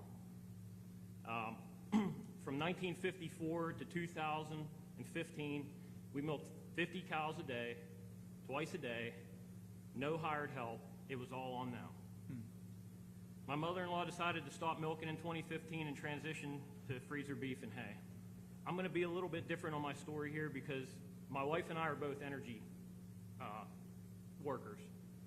So with the energy transition in Pennsylvania, our focus and our ability to have take our financial resources and put those back into the farm has been tremendous. Without that energy job, we wouldn't have been able to better our farm and better our situation. Without my industry and my work family, the opportunities afforded to me, especially like this today, wouldn't be possible. And as you sit here today, you're sitting on atop of the Marcellus and the Utica shales. Right. The most prolific shale plays in the world are underneath your feet. My family depends on my salary and my wife's salary, and those salaries are dependent on pro-American, pro-energy policy. With this pro-energy policy would allow operators to develop abundant clean natural gas from below our feet. Appalachia produces roughly 30 billion cubic feet of gas per day. We could double the amount if we were just given the opportunity. Common sense policies that allow for infrastructure to be built here. Pipelines. We need more pipelines. Doubling our output would be the equivalent of putting 10 million barrels of energy on the market for the world stage. Yeah. Providing opportunities for families to remain farming, because guess what? We pay those royalties. We pay billions of royalties a year to landowners, just like everybody that's around here at this table. Right. And, you know, due to the ups and downs, I want to tell you a little bit of a personal story of mine. Due to the ups and downs of the commodity-based business, 4 years ago I was faced with an ultimatum. And that ultimatum was, do I chase my corporate job or do I stay here and work on the family farm? My wife and I, we made the decision not to move to Texas. We made the decision that it was family first, that it was legacy over money. So our conscious decision to raise our two beautiful daughters as fourth generation on our farm is the best decision we made in our relatively young lives. There has been no greater honor than to represent my family, my industry, and the pivotal role we play together. The intersection between agriculture and industry, it's a tight-knit one. We need the farmers just like they want us to provide the energy. And responsible natural gas development should not be a partisan issue. It's a common sense issue. So I want to thank you again for allowing me to speak with you today. It's been an honor, and I really appreciate it. So thank you very much, Nick, and it's great. So without your job, which is a good job, an energy job, but if you don't put Trump in, you're not going to have any energy jobs in here. They're not going to let you frack. They're not going to let you frack. You know that. She's never said frack in her life until just a short while ago when she realized her poll numbers were dying in Pennsylvania. They're not going to let you or anybody else frack. And so I just want you to be aware of that when you go and cast your vote. I'm not too worried about the people around this table, I must be honest. But you never know. But everybody's aware of it, and I think Pennsylvania's aware of it based on polling that we're getting. You can't let them do it because I didn't realize you were so dependent. Even a farmer would have to be dependent on the energy. But you take that energy out, you take that income out, it's a whole different story for Pennsylvania. Completely. And we're not going to let that happen. We've got to win the election. Thank you very much. Great job. Thank you. Our next speaker is Mana Papafavare, the CEO of General Carbide. Thank you so much.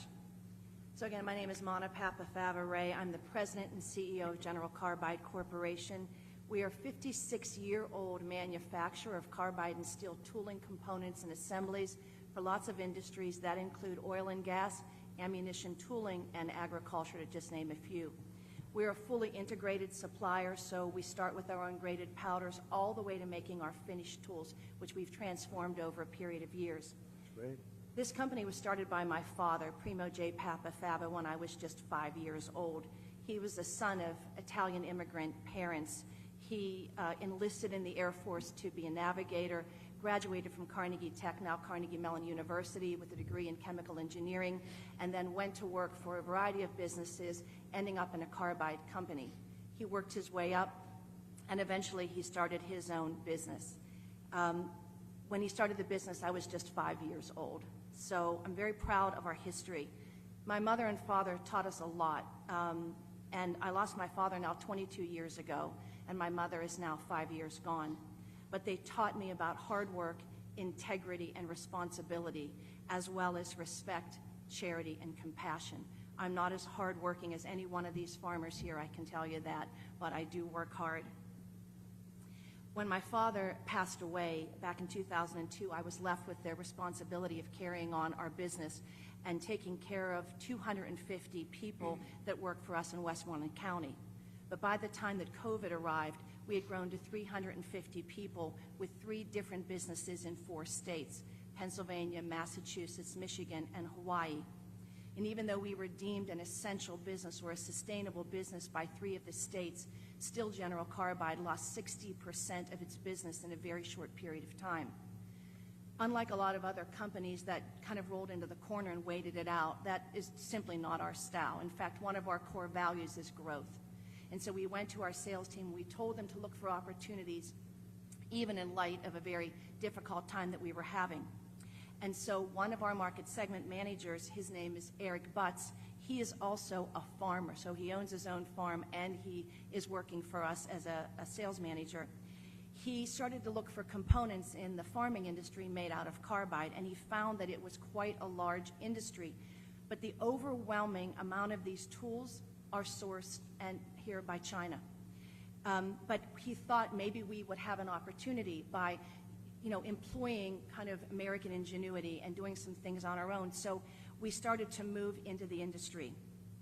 We've been working hard for 4 years on our different agricultural parts with some success, but not as much as we would have hoped due to the cost structure and this competitive landscape with China.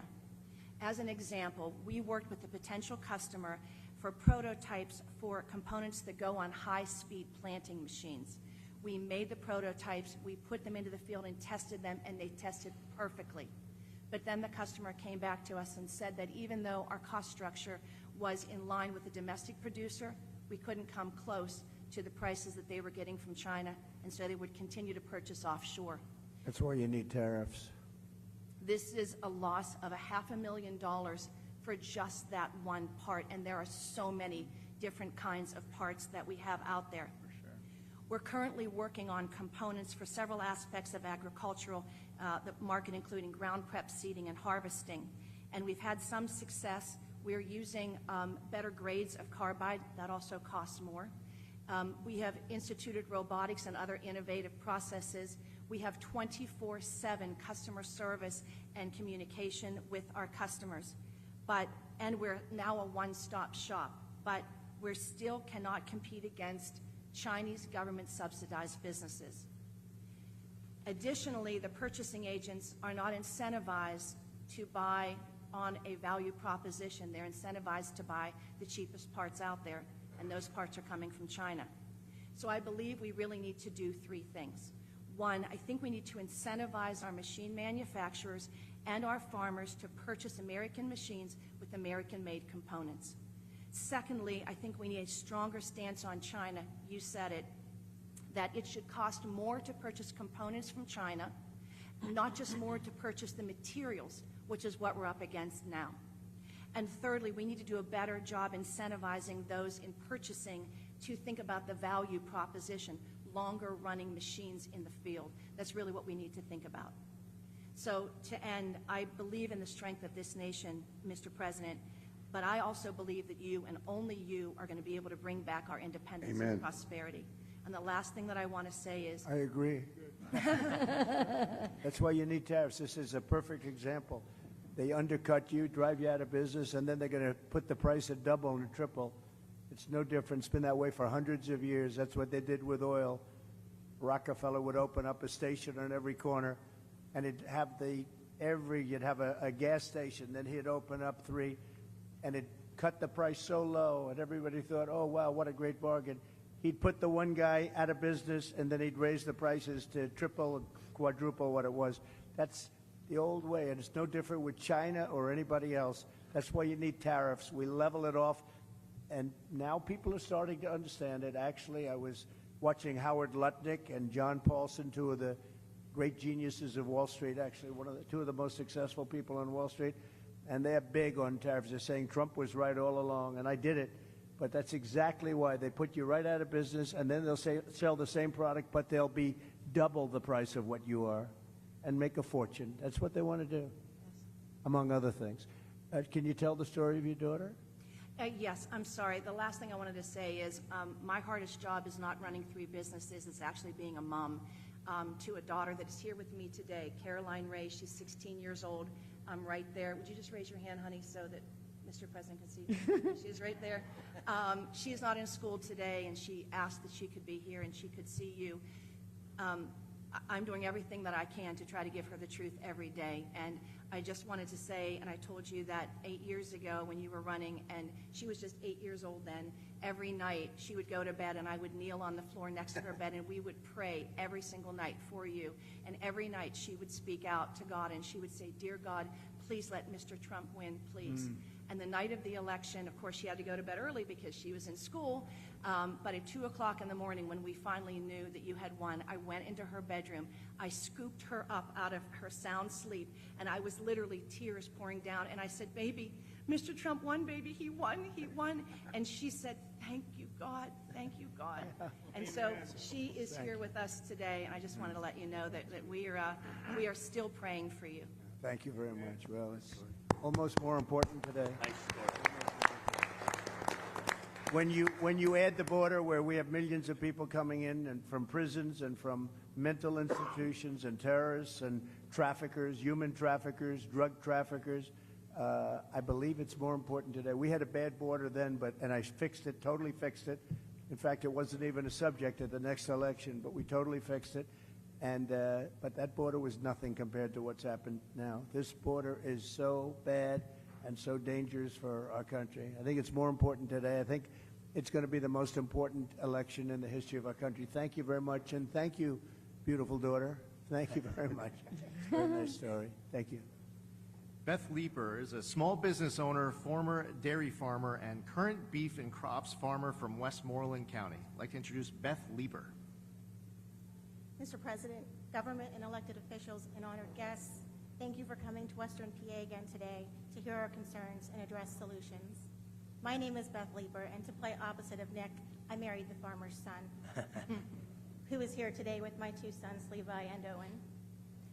I am a Christian, a wife, a mother of 3, and a small business owner in that particular order. I, with my husband Brian, own and operate a direct-to-consumer on-the-farm market featuring beef that has been raised on the family farm in Donegal, PA.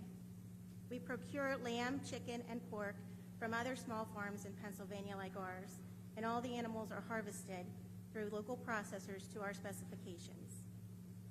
Since opening in 2017, our goal has been to provide our customers with consistently high-quality products while also supporting other small businesses and our community. In May of 2020, we expanded our store and offerings due to the needs of consumers during COVID and to offer other businesses another avenue to sell their goods. We now offer several agricultural and specialty items, all produced in or near the Laurel Highlands area. My husband is also a full-time owner-operator of transport in the dry bulk industry, and I also work part-time for a Christian school as the food service director. I share our occupations as an introduction to explain the challenges, due in large part to the inflation that we have seen, that we have witnessed and experienced both as a producer and a retailer, and also a consumer.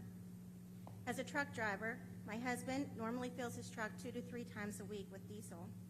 In January of 21, just after Biden revoked the Keystone Pipeline, one of our fuel receipts totaled $592 for 200 gallons of fuel. That was $2.99 a gallon. In May of 22, a year after our energy independence moved overseas, one of our fuel receipts totaled $996 for 166 gallons of fuel. That was $5.99 a gallon. That $3 per gallon more means upwards of $800 to $1,200 a week in fuel expense, and less to meet our business and families' needs. This net zero approach has also increased farm costs exponentially, which I know comes as no surprise to anyone here today. Fertilizer is up 30 to 60% in 2024, not to mention the increase in seed cost, the fuel, the parts and supplies, and man hours for planting. Electric has doubled from around $400 a month in 21 to $800 a month this year, just to run some equipment and the lights that doesn't include heat. In 2023, feeder calf prices reached an all-time high, coupled with the increase in other commodities and prices to farmers not keeping up, this equals very small profit margins, and therefore, we have been purchasing a fraction of the feeder cattle that we have the capacity to feed. Our farm currently feeds out approximately 70 to 100 head of cattle, and that is reduced from 180 to 200 head just 2 to 4 years ago. But we have the capacity to feed upwards of 400 to 500. Actually, we are currently feeding only enough to satisfy our direct-to-consumer base, as it remains somewhat constant. The seasonal tourism of camping and skiing in the Laurel Highlands contributes to our sales, and we are located in the heart of the Laurel Highlands. I handle all of the customer relations for our on-the-farm market, and our customers often share their concerns with me. These are some of the things I hear most often. I really don't eat a lot of beef anymore. It costs too much. I can't afford to purchase a whole animal this year. What smaller packages do you offer? We are visiting from out of town. We don't have any places like this where we are from. And recently, the thing I've heard the most is I used to purchase bulk beef from a farmer nearby, a friend, a relative, but they don't have cattle anymore. Just last week, a local dairy in operation for over 65 years announced the closure of their bottling operations due to rising costs of supplies and down demand. Other farms in the area have declared bankruptcy or sold off property and downsized. I can't even get started on the detrimental effects that the weather has had on the vegetation in our region this year. From hailstorms to droughts, our corn and soybeans were among the victims. Nevertheless, farmers are no strangers to the risk and the gamble that they take every single day in order to do what they know and love, and that is to farm their land.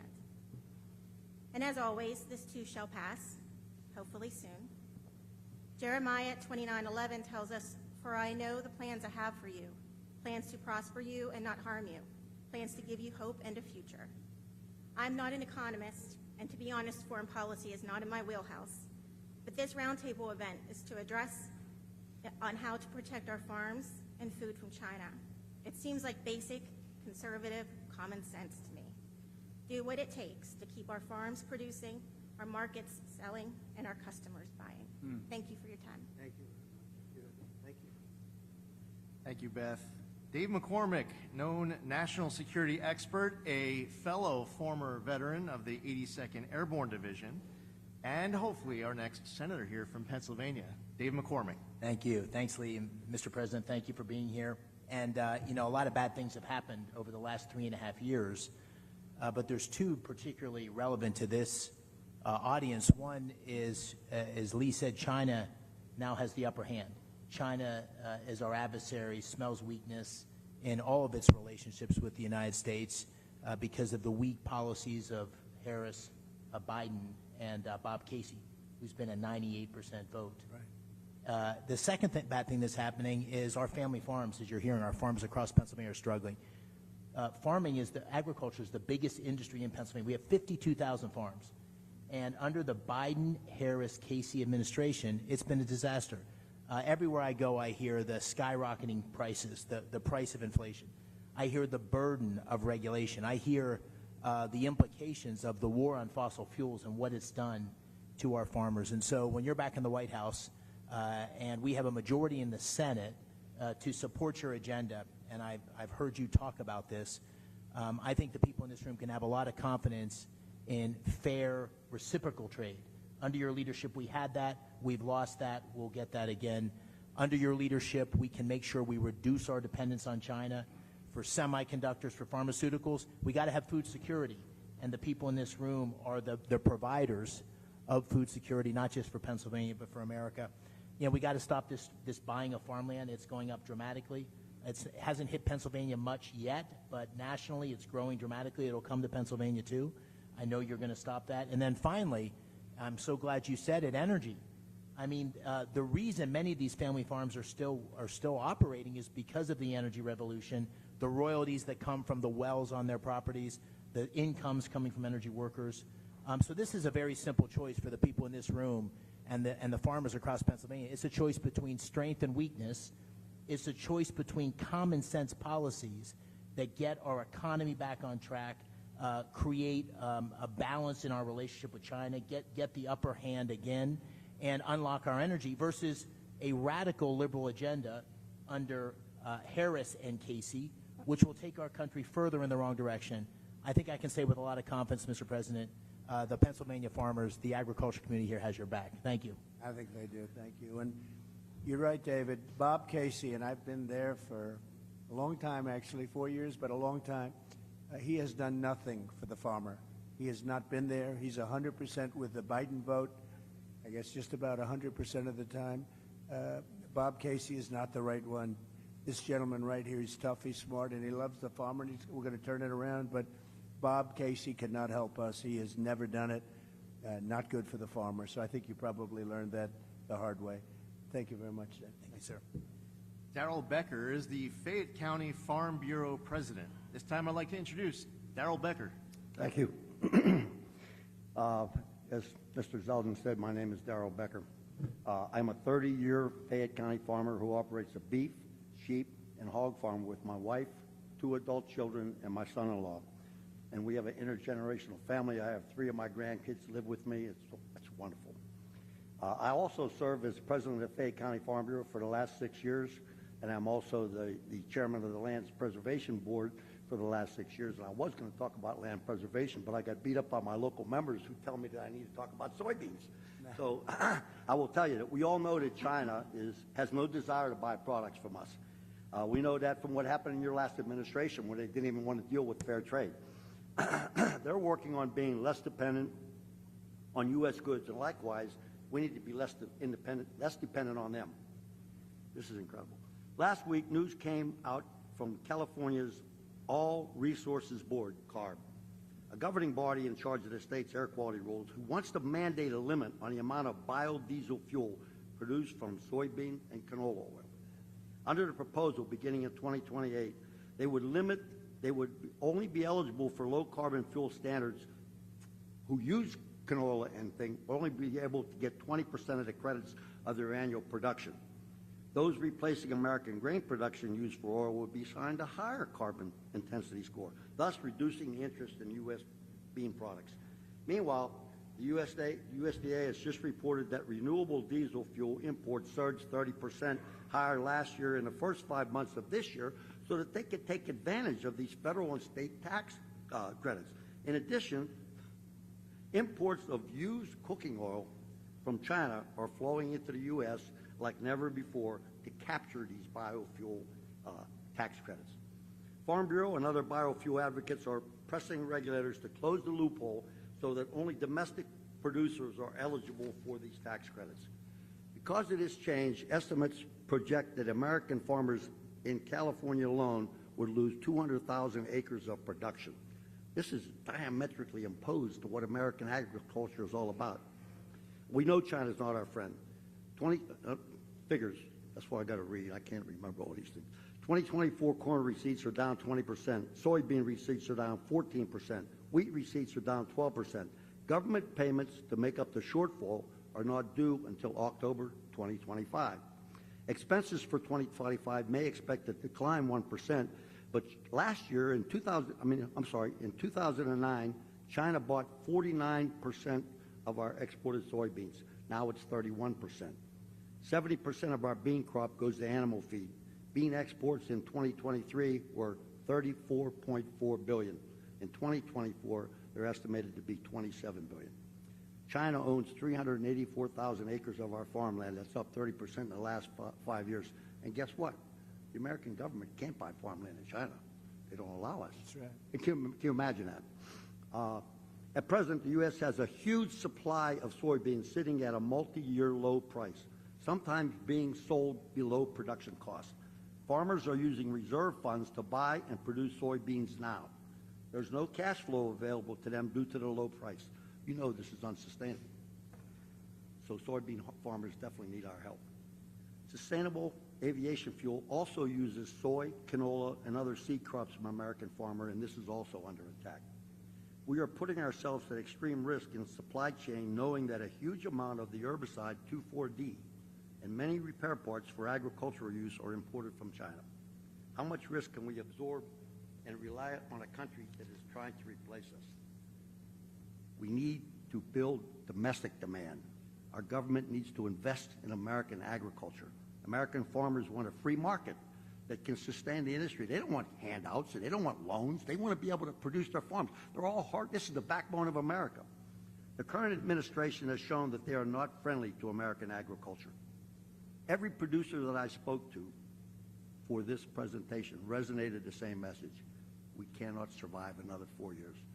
Mr. President, my 3 grandkids who live with me, if you could see Henry, who's 3, and Holland, who's 2, get into the UTV and drive down to what they call the big barn when we feed our steers, or they go pick chicken eggs, or they help us move cattle. The spark in their eye, the smile on their face, that's the future of America, and I want to make sure it stays here, and I know you do too. So I guess they all said that we wouldn't survive 4 years. I'm sure that when you get elected, that my line would be, help us make American agriculture great again. Well, Thank you, Mr. President. We'll take care of it. We'll take care of it.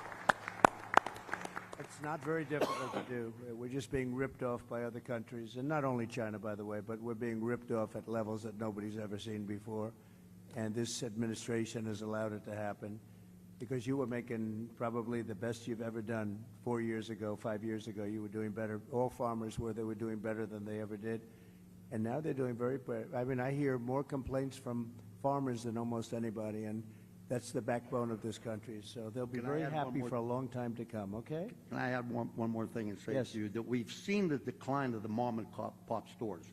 And what you're hearing is that we're seeing the decline of the American family farm. That's America. So, I mean, anybody that's not paying attention to what's going on needs to wake up and get out and vote. And we know who they got to vote for. You, Mr. President. Thank you very much. I love your hat, too, by the way. I noticed it right away. Thank you very much. We'll take care of them. Your grandchildren will be farmers, and they'll be maybe doing better than you do, okay? Thank you very much.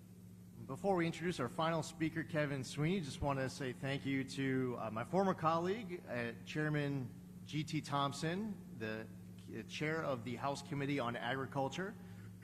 We have Kim Ward, the Senate President here in the great Commonwealth of Pennsylvania, and Dan Mall, who is the GOP chair of the Pennsylvania House Ag and Rural Affairs.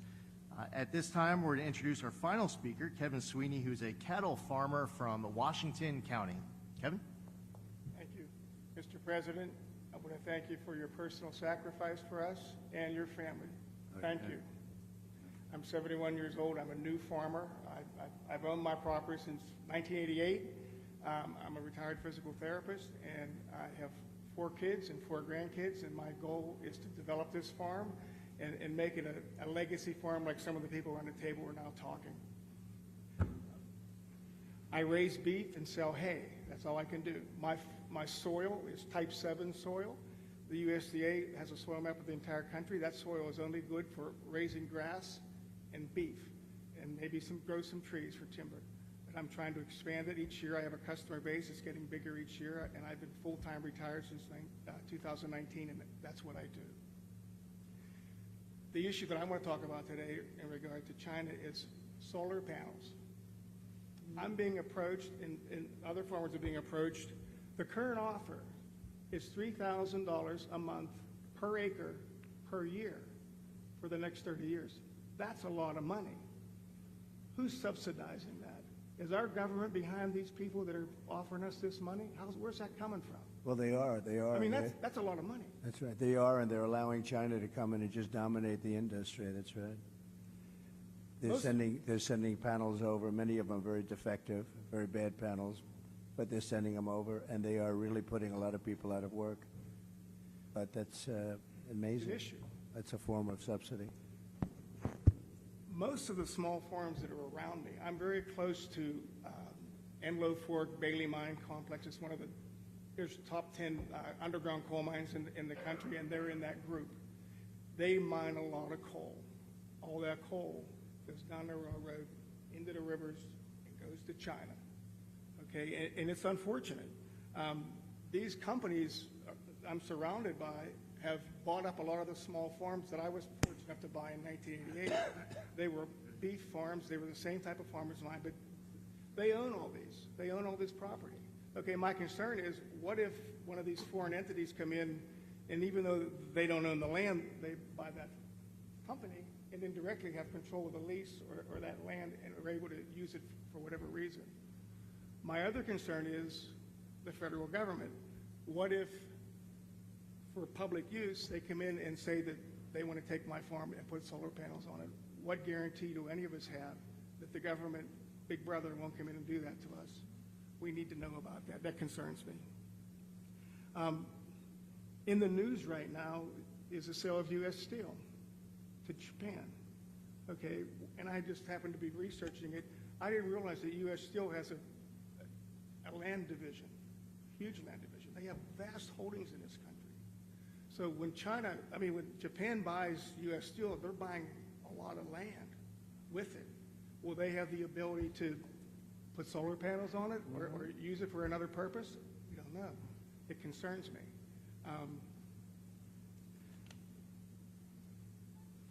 U.S. Steel also owns a lot of coal mines and iron ore mines, which I didn't realize. They have all these iron ore mines out west, and a foreign entity is now going to own all those.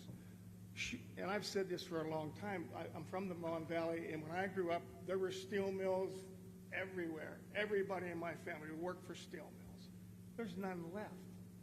They're torn down. They're not even there. The same with coal-fired power plants. They're gone. Shouldn't we have some sort of a strategic plan to keep some of these steel mills and to keep some of this stuff as a strategic reserve, whether it's minerals, not only oil, but coal, iron ore, those sort of things? It concerns me that that's just going to go away to foreign countries. It worries me. I have a couple of tax concerns, one being the death tax. My 4 kids, what's going to happen when I'm 71 years old when I'm not here? They're going to pay big money, or they're going to have to sell out, or they're going to have to go get solar panels to keep the property. So, if you can do something about the death tax, appreciate it. By the way, the death tax, as you know, in the Trump bill, you don't have to pay a death tax or a inheritance tax. And under them, they want that terminated. They want you to pay. And what happens, especially with farmers, you're sort of land rich but cash poor. A lot of farmers are land rich and you love it, but you don't always have cash. And you leave it to your loved ones. You leave it to your children, which you want to do. That's what the ultimate is. If you love your children. In some cases, you don't love your children. You don't have to leave them anything, right? But generally, you love your children. And you leave. You have no problem with your children. But, you leave it to your children, and what was happening is people were going out borrowing a lot of money in order to pay the tax, borrowing from the banks on their farm, big liens on the farm, very smart banks that know how to do it, and the children would go bust, or they'd spend everything they could to pay the tax, and they'd live a very tough life and usually lose the land. I got rid of that. You have no tax to pay on these small farms and businesses. And it's a great thing. Nobody talks about it much. The fake news doesn't ever talk about it, but it's a tremendous factor. And it was one of the things that I was happiest about, because literally farmers are going out of business. Children, they take the farm from their parents and they have to go out borrow a lot of money, and they can't afford to do it, and they can't pay the interest rates. They end up losing the farm over a short period of time. So we got rid of the estate tax or the death tax. And now it will come back under play under Comrade Kamala. That's what happens. That's not good. What about our capital gains tax? Are we going to keep that down? Well, that's the worst. They have unrealized capital gain. How about that one? Yeah, how about that? Unrealized. So they want to give you a capital gain if the value of your land goes up. Nobody's ever heard of it before. It's a communist thing, It's a communist thing. It's unrealized capital gain. You'll have every business person, every company leaving this country. It's called an unrealized capital gain, and it's a concept that's been talked about for years.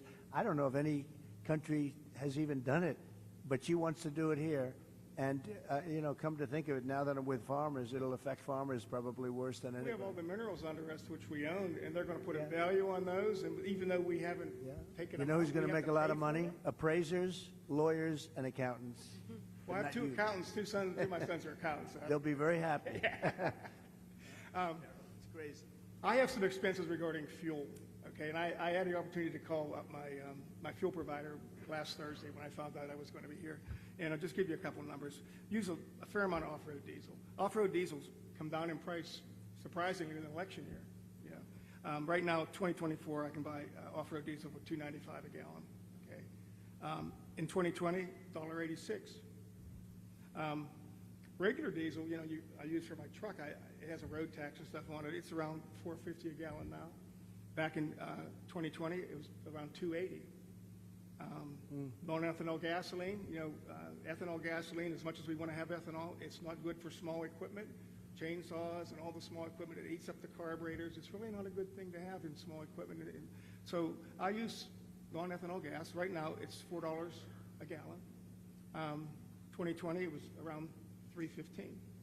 So it's gone up. Propane I use to heat with, it stayed about the same. It was $1.97 a gallon in 2024. In 2020, it's $1.65. But, the other thing, I lime my fields, because the pH, is low. You've got to have a certain pH to grow good grass, just like the golf course. You understand that part. Anyways, just recently, I had an arrangement to have some delivered and spread. It was $45 or $50 a ton. They call me, well, there's been a price increase. It's $70 a ton now, just out of the clear blue. It increased my expense. Fertilizer was $600 a ton. I'm paying $1,000 a ton for fertilizer now. I mean, it's just costs are out of control. The only thing that helps me is the fracking and the money that I was able to get from that. It's allowed me to keep my equipment. It's allowed me to buy another farm adjacent to me. And I'm hopeful that the fracking continues, and I know it will. And I'm hoping we get more of it so that my kids won't have to be forced at my demise to sell the farm to pay the tax. You'll be around a long time. Don't worry about it. Thank you. But it will not continue. I'm not a worrier. They get in, the fracking will not continue, I guarantee you that. My concern in this environment is that small family farms in Pennsylvania are in peril from two sources. One is the foreign competition we've talked about, and the second, I believe, is the federal government. And we need to be left alone. Just get out of our lives, leave us alone, we'll figure it out. Thank you, sir, for your time. Thank you, Kevin. Mr. President, I know you're about to get on the road to an amazing rally up in Indiana, but before you leave, and I know Ambassador Grinnell had some final words, would like to turn the floor over to our next president, Mr. Well, thank you Mr. very Trump. much. And it's been great. I love the farmers. I'm very comfortable with the farmers. I feel I know your business, but I haven't plowed quite as much as you. But I do know your business very well. We've had a tremendous relationship. I've always won with the farmers, and that's because I produce promises made, promises kept. Number one, your energy bill within 12 months will be cut in half, and that's my pledge all over the country. Beyond farmers, that's my pledge all over the country. We have more energy under our feet than any other country. I call it liquid gold, and we have more than any other country. We have ANWR in Alaska, which the first thing they did, the Biden-Harris administration, everybody wanted it. It's the biggest. It could be as big or bigger than Saudi Arabia, and would have supplied Asia, would have supplied vast parts of the world, would have made more money than you could even imagine. We were going to lower your taxes, pay off debt. They terminated it. Reagan wanted it, couldn't get it. Everybody wanted it, couldn't get it. I got it. They were all set to drill, and the first thing they did the first week is they terminated ANWR. But I can get it back very quickly because I got it through Congress, and we'll get it back very quickly. They didn't terminate it through Congress. They just terminated it. Just absolutely ridiculous. But I'll have your energy bill down. Within 12 months, we'll have your energy bills throughout the country. I'm not just talking here. I'm talking all over. Air conditioning, heating, everything. We'll have it down by 50%, 5-0. And it won't even be very hard. Up in New England, they have tremendous energy costs, and a few minor changes and we can reduce it. New England is a disaster. I won't say they vote for Democrats so much anymore. I think we're probably taking that over because of energy and because of a lot of other reasons. But we're going to protect your fracking. In my case, I was always for it, and in her case, she was never for it. She wants to defund the police, too. All of a sudden, she likes the police. Started a short while ago. I really like the police a lot. Now, she wanted to defund the police. She did things in Minnesota that were so bad. She was bailing out people that wanted to kill the police and were actually trying to kill the police and burning down Minneapolis. So we're going to do things the way you want it. A big factor here is, with all of you as I speak, is energy in two ways. Number one, you want to be able to collect royalties and other things, or even have a job in energy. That's very important to help your farm. And the other thing is you got to keep the prices down. So we're going to do both, and we'll do it fast too. It'll be largely taken care of within 12 months. I predict within 12 months it'll be down 50%. And if they get in, your energy costs are going through the roof. Okay, they're going to go through the roof. You won't have a farm very long. I will tell you that.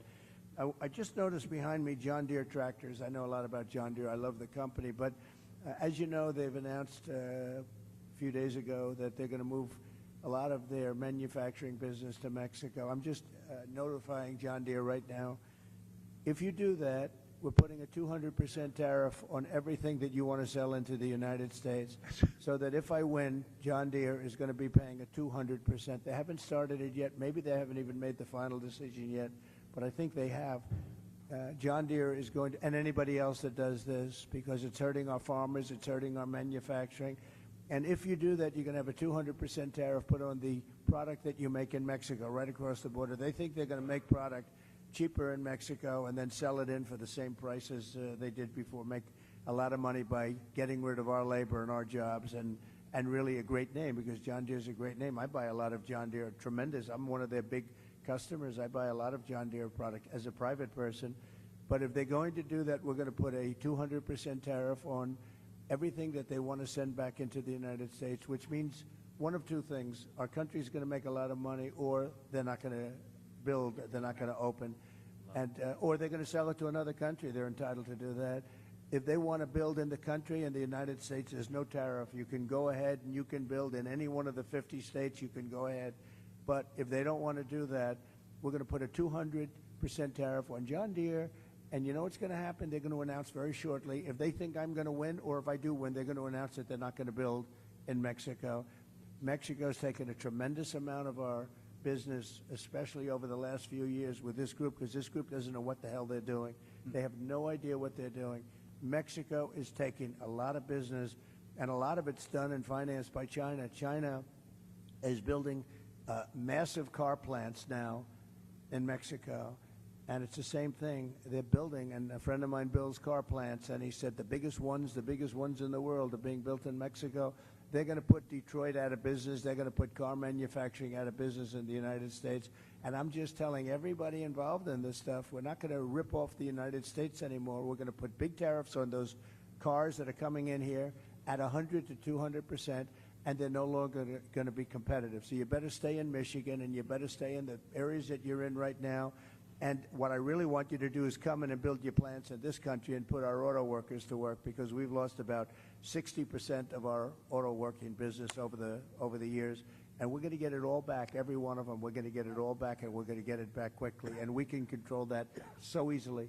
So if they're building those plants in Mexico, which they're starting, if they're building and they wouldn't have done it with me, but now I guess they figure when they started, it was a little while ago, I guess they didn't even know I was going to run. They weren't too happy when they heard I was going to.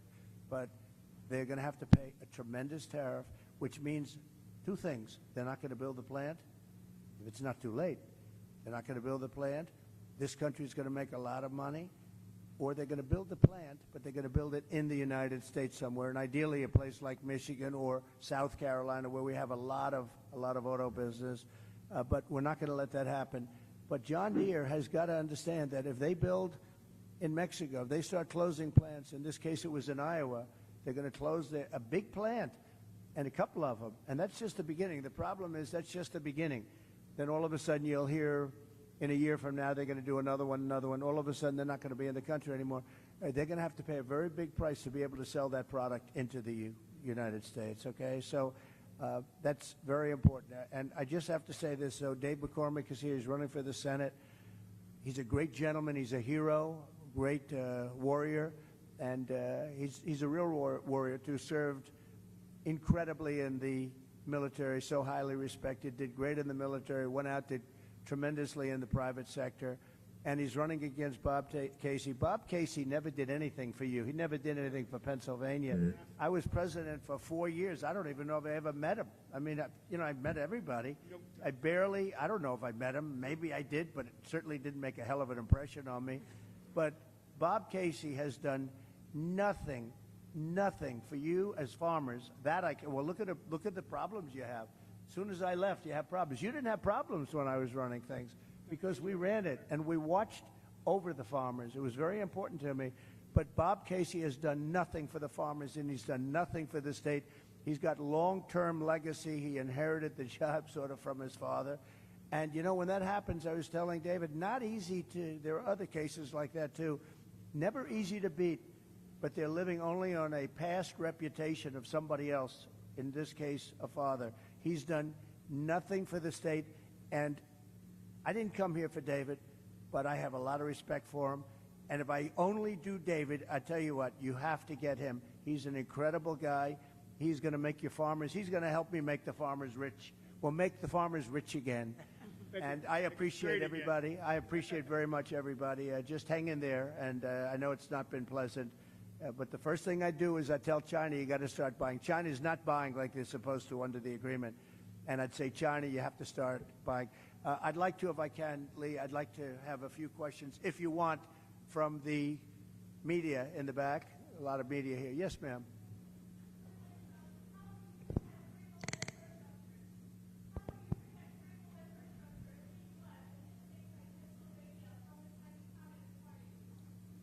Well, we're going to protect it by saying you can't come. You can't do it. We don't want you buying our land. We don't want you taking the land and basically taking it off the market. And we don't want you doing it. And they're buying at levels that nobody's ever seen before. We don't want you buying. It's very easy to do. That's a very easy thing to do. But it's causing a lot of disruption, and that's what they want to do. So we can do that very easily. Question?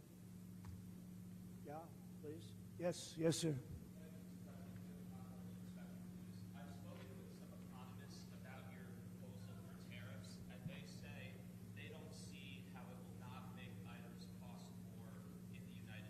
They'll approve it. They'll approve it. And number one, I don't need them. I don't need Congress, but they'll approve it. I have the right to impose them myself if they don't. I'd rather get their support. The ones that understand business all support it. I think David would be a very big supporter of the tariffs because you understand what's happening, right? David's a great business person, led a great company. No, the ones that understand business, they understand. You know, I'll give you an example. China will charge us, and it's not only China. I hate to keep using China because it's everyone. The European Union is a disaster for you also, by the way. They don't want your farm product. They don't want our cars. They don't want anything, and yet they sell tremendous amounts of Mercedes-Benzes, and they sell cars to us, but they don't want our cars. They don't want our farm product at all. They don't want it, but they sell farm product to us. And we have a tremendous deficit. And I had them shaped up real good, but they've gotten out of control. They're really out of control. And Mexico's out of control, to be honest with you. They're taking a lot of our companies in the last couple of years, and companies are moving down to Mexico. They don't know that if I come in, it's not going to work out too well for them because they're not going to be able to sell their product into the United States. They're going to have to pay a price, which will make it uncompetitive for them to do that. So we are going to do a real job. We need the support of Pennsylvania. It's a very important state, and she is not going to be good to Pennsylvania between pricing and energy. You know, they started off knocking the hell out of the energy that I had. I had it going at a level. We were number 3 and probably number 4, and by the time I left, we were far and away number 1, ahead of Saudi Arabia, ahead of Russia. And then they cut. When they came in, they started cutting, and then prices started going through the roof at the beginning. And what they did is, let's go back to what Trump was doing. We got to go back. And they opened up the stuff that they were cutting, and it was a similar amount. But what they don't say is that we would be at least 3 to 4 times more production of energy right now, and your prices would never be what they are because you can't compete when you have to pay that much for energy. So they didn't do their job. And by the way, if they won, you could forget about it. They want to go to all-electric cars. How's that going to work? They don't go far. They're too expensive. They're made in China. And on day one, I end the all-electric mandate. And I'm a fan of electric cars. Elon Musk, frankly, gave me the most beautiful endorsement. He endorses me all the time. He says, this is the only guy that's going to save our country. He's been very generous.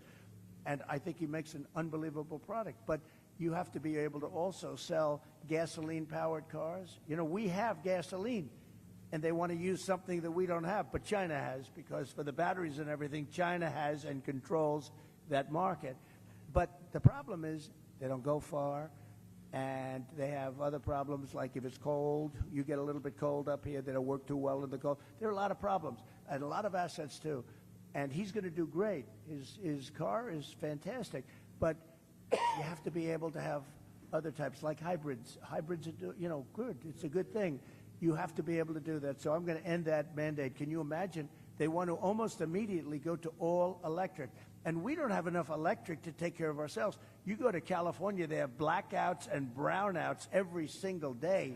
California's a mess. They have the governor of California, Gavin Newsom. Has anybody ever heard of him? But worse, they had an attorney general and a DA who destroyed San Francisco and then destroyed California. And I hate to say, because I have a lot of land in California, I hate to speak badly about places, but frankly, my presidency is much more important than my land. Isn't it nice to know? With Biden, it's the other way around. But my presidency is much more important than my land or my business. And I will say it, California is getting hurt so badly. She destroyed San Francisco, absolutely destroyed San Francisco, and now she wants to destroy our country. She was a horrible attorney general. You could steal $950 worth of merchandise for a store and you wouldn't get prosecuted. But anything above that, you wouldn't get prosecuted either. She was a horrible attorney general. She was a horrible DA. She was a DA of San Francisco. That was the beginning of the end. San Francisco was possibly the best city in our country 15, 18 years ago, and now it's not livable. We're going to bring them all back. We're going to bring the cities back, but it's not even livable. So Pennsylvania is a very important place, and it's, I went to school here. I went to college here, as you know, and it's a great place. It's a fabulous place. It's the Commonwealth, and we're going to make you very happy. All of those things that we talked about are very easily solvable with you. That's such an easy, that could be done in one day. I had a cabinet maker. He said, sir, China and South Korea are dropping cabinets into our country for nothing, and I can't compete. And I studied it, and I ended up putting a 50 or 75% tariff on all cabinets coming into the country. And I didn't know the guy. I met him previous to going in to the presidency. And I saw him 4 years later. He said, sir, you saved my business. You saved the job. I expanded. They stopped with the dumping. And the steel, the same thing. I think the steel people like me the best. Unfortunately, Biden's let it go. I put tariff. They were dumping Chinese steel into our country, David, at levels that nobody's ever seen before. We've never seen anything like it. And I put a 50% tariff on all steel coming in from China and some other places too, but all steel. And we saved these companies, but Biden has let it go. And we need steel. Look, there are some things you could get from outside, but if we're in a war and we need army tanks and we need ships and we need other things that happen to be made of steel, what are we going to do? Go to China and get the steel? We're fighting China, but do you mind selling us some steel? Think of it. These people don't know what they're doing. So I put big tariffs on steel. They were dumping steel, and it was bad steel, too. It was called rotted steel, bad steel. It was imperfect steel. People were building girders for buildings, and they check them, and they're not good. The steel wasn't good. But they were dumping at tremendous levels, and I ended the dumping of steel. But these people, since they took over this U.S. Steel, I would not allow that deal to happen. U.S. Steel, this was one of the greatest companies in the world. You go back 70 years, this was the big deal. United States Steel, and now they're going to let the Japanese buy it? I wouldn't let it happen. I'd help them so they can make the steel company good again. This was the biggest company in the world, the strongest company, had the biggest reputation. It represented our country, and now we're selling it to the Japanese. The psychology of that is unacceptable to me. So I wouldn't let that deal happen personally, but we'll see what happens. I hope it's going to be, I hope it won't have closed by the time I get there, but I would not let that deal happen. And you're right, they have other things. You look at China, they're opening up coal plants. Every week they're doing a big coal plant. And John Kerry, I watch this poor guy. This guy, it's so pathetic. He flies over in his own jet. His wife has some money from a certain family, right? Right? and he's got a little jet. He flies over to China. He sees President Xi. Oh, yes, I will consider this very strongly. I will consider your request to stop building coal plants. And then he leaves, and he comes back. Oh, I had a good conversation. Nothing gets done. They're building coal plants. He had zero impact. But we don't build anything here.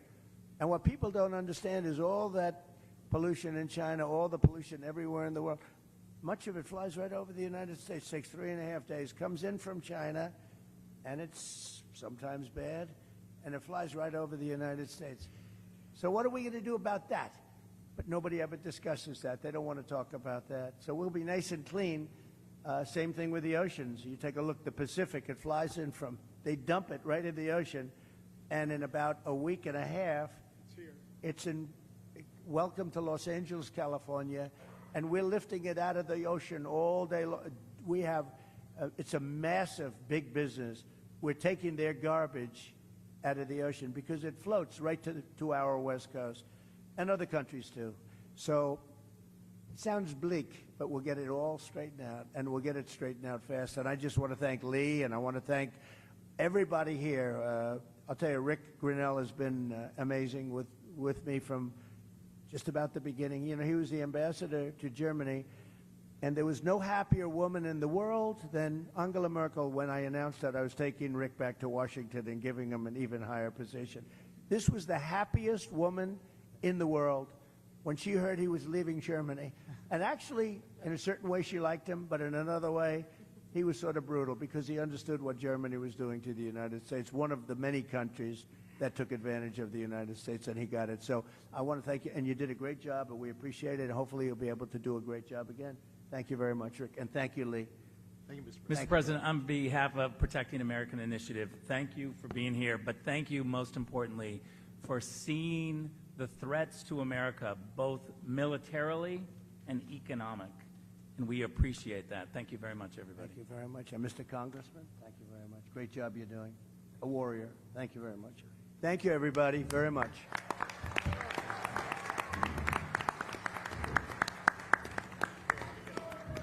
you sign my hat?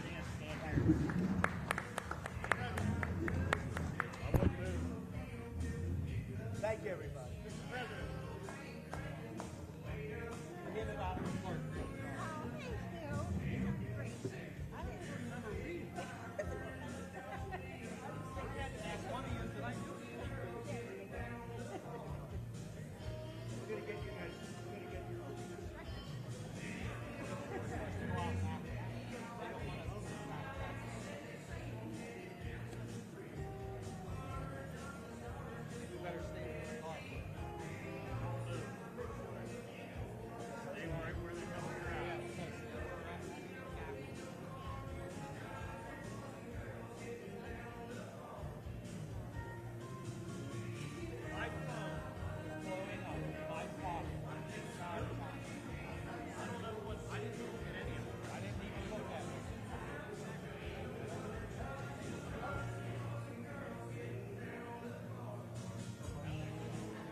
We got our time in. Yep. You know what? One point I'd take that.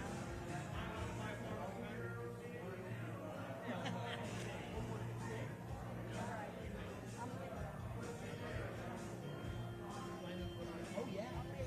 Thank you. He's a good man. He's been a big fan.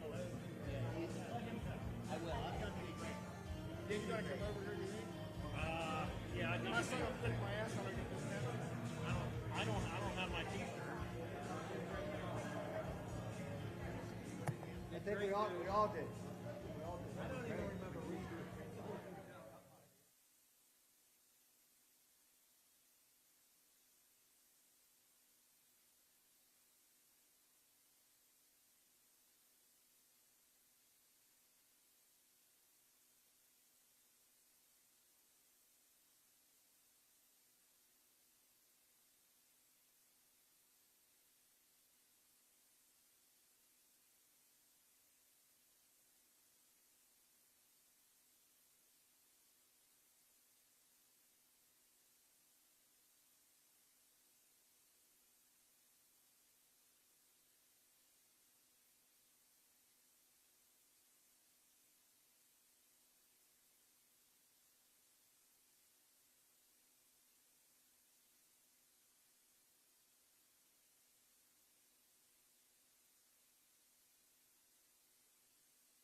Ladies and gentlemen, leading us to prayer, Keisha Brasington, the National Committee woman for the Republican National Committee.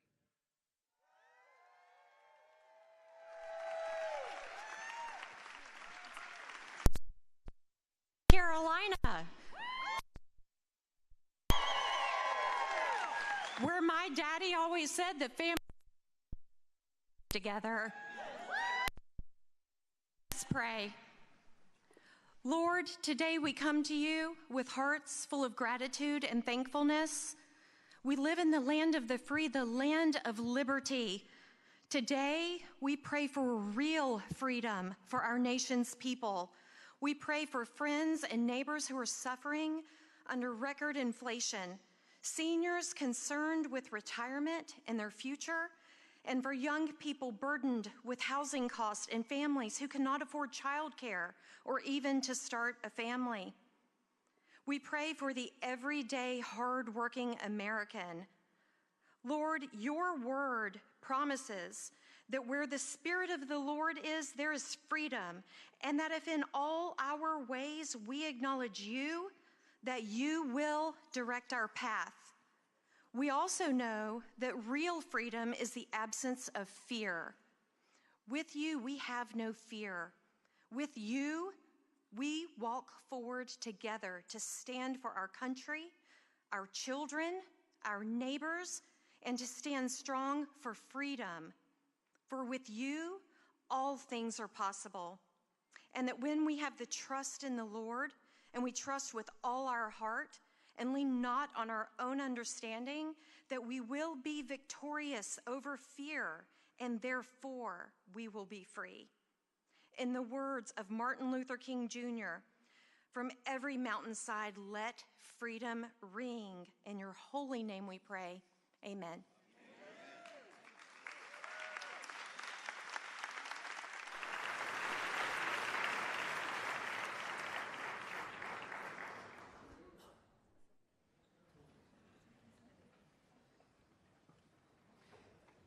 Leading us in the pledge, Abdul Ali, candidate for the U.S. House of Representatives in the 12th District of North Carolina. Wait a minute, ladies and gentlemen. Real quick, before we do this pledge, if you are a United States military veteran, sit down for a second. If you served in the military, sit down, take a seat real quick. Everybody else, let's clap it up for our veterans. Make some noise for them. It is an absolute honor.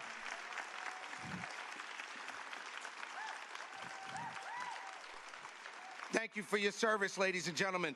It is an absolute honor to be here to lead you all in the pledge. If you'll join me, I pledge allegiance to the flag of the United States of America and to the republic for which it stands, one nation under God, indivisible, with liberty and justice for all.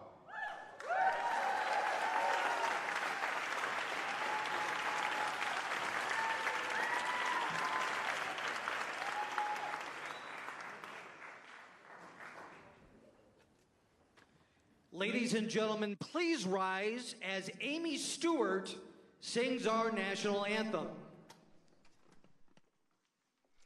Oh, say, can you see by the dawn's early light what so proudly we hailed at the twilight's last gleaming, whose broad stripes and bright stars through the perilous fight o'er the ramparts we watched were so gallantly streaming, and the rocket's red glare, the bombs bursting in air, gave proof through the night that our flag was still there. Oh, say, does that star-spangled banner yet wave o'er the land of the free and the home of the brave?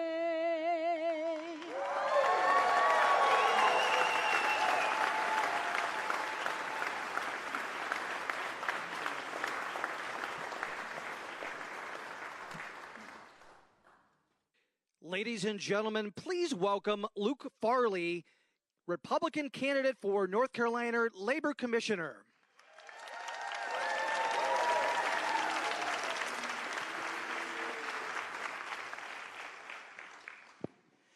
Hello, Charlotte. I'm Luke Farley, and I have the great honor of being your Republican nominee for North Carolina State Labor Commissioner. Now, that's a job you probably know best as being the picture in the elevator. So, yes, I'm running to be your next elevator guy. But the job is so much more than elevators. You know that. The most important part of the job of being Labor Commissioner is looking after the well-being of our working men and women in this state, many of whom I know are here with us today, keeping our workers safe, healthy, and employed. And that's why I'm honored to be here today in this afternoon with one half of the team that's going to deliver real results for working families in North Carolina, our next Vice President, Senator J.D. Vance.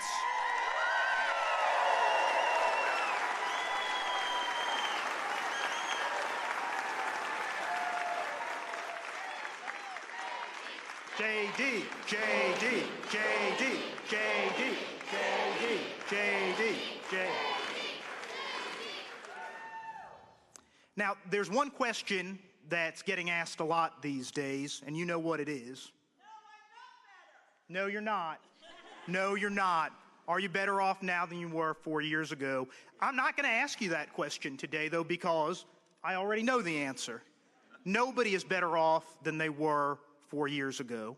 Costs have skyrocketed. They're up 20%, and your paycheck buys a whole lot less than it used to. So let me suggest a different question, a question I think each of us in this room needs to be asking our friends and family every day from now until November 5th. It's the question that really gets to the heart of the matter in this election. How much worse off will you be 4 years from now if we don't get Donald Trump back into the White House?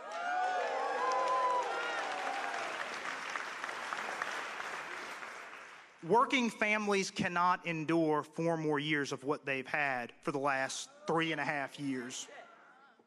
Now, the saddest part of this whole situation, the economic hardships that our working families have faced for the last 3.5 years, is that it didn't have to be this way. It's the result of bad policy choices. The Biden-Harris administration spent trillions of dollars when we didn't need to, and the tie-breaking vote for that was none other than Kamala Harris herself. She cast the tie-breaking votes. Yes. Soon. So when you go to the grocery store and you look in your cart, like I do sometimes, and you put something back, think of Kamala Harris. She's the one who put you in that situation. But now it's time to bring relief to our working families, those who've suffered so much economically over the last few years. And that's why I'm here today to support President Trump's plan to end taxes on tips.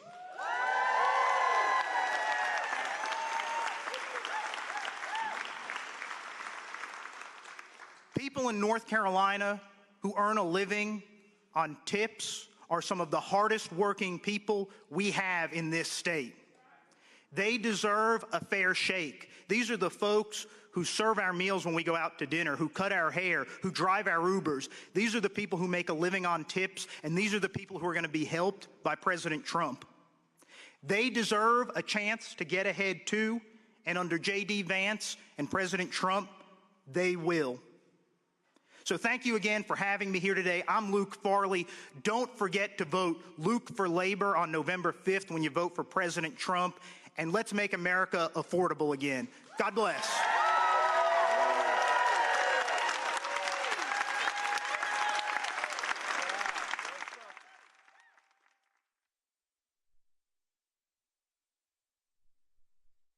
Ladies and gentlemen, please welcome Dave Bolick, candidate for North Carolina Auditor.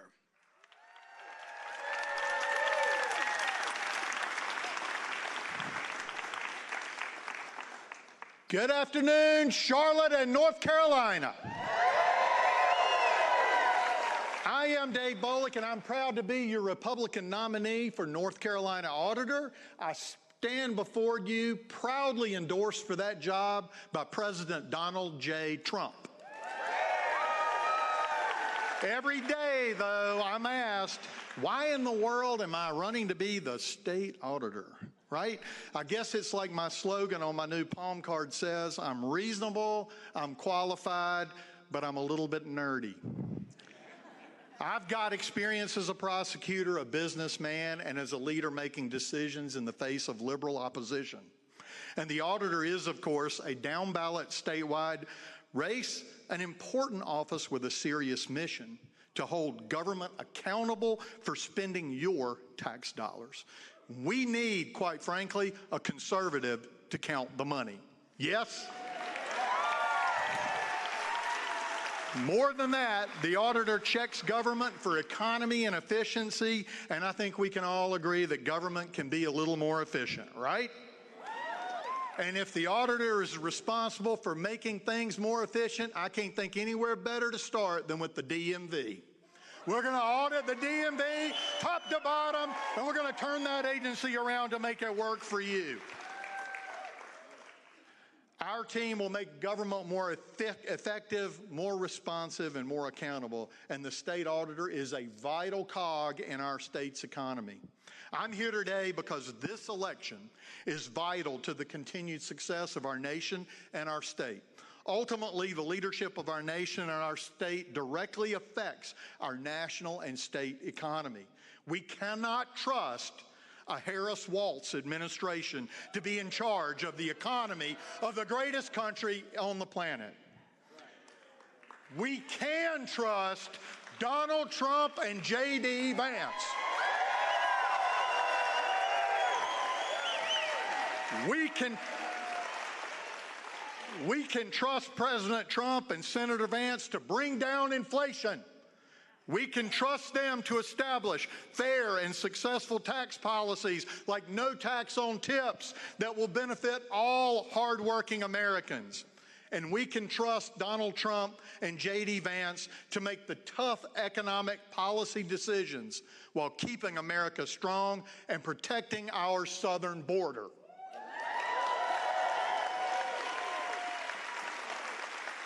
President Donald J. Trump and Senator Vance have a proven track record in business. They have a record of common sense, a record of understanding the ups and downs of the economy, and they have the experience and the steady hand to manage unforeseen economic events that may lie on the horizon. President Trump and Senator Vance have the ability to get the economy moving while keeping America strong. Successful, experienced, trustworthy leadership, and the backbone to get the job done. Ladies and gentlemen, qualifications matter. There is no team more qualified than Donald J. Trump and Senator J.D. Vance.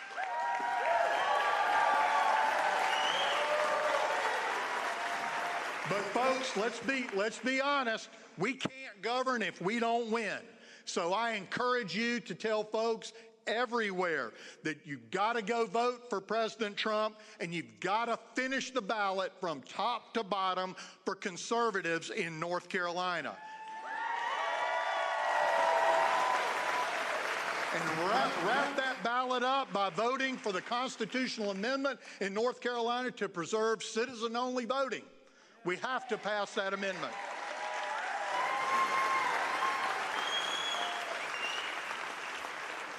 Folks, we cannot win the presidency and give away Raleigh in the courthouse. We've got to win it all. We've got to turn it red.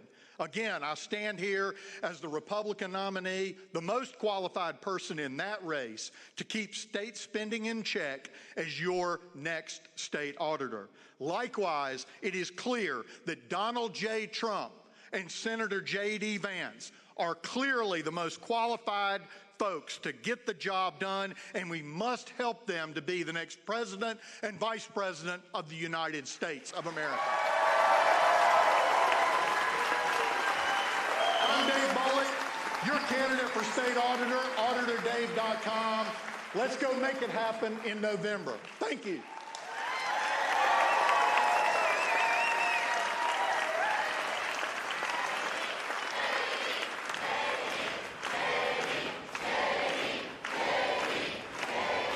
Ladies and gentlemen, please welcome U.S. Congressman Dan Bishop and candidate for Attorney General.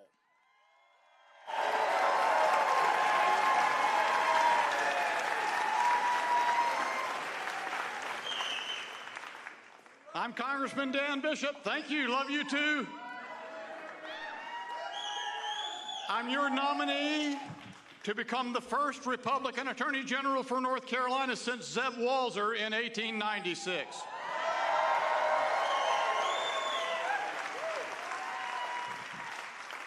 I want to tell you a little bit about that 1896 election and its aftermath, because although you might be surprised, it has a bearing on the 43 days that lie ahead to this election.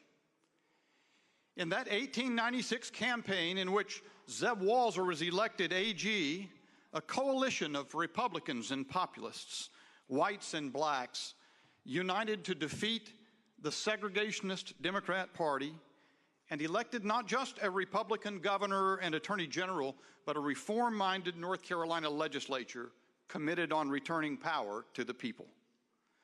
The white supremacists who controlled the Democrat Party committed to retaking power by any means necessary.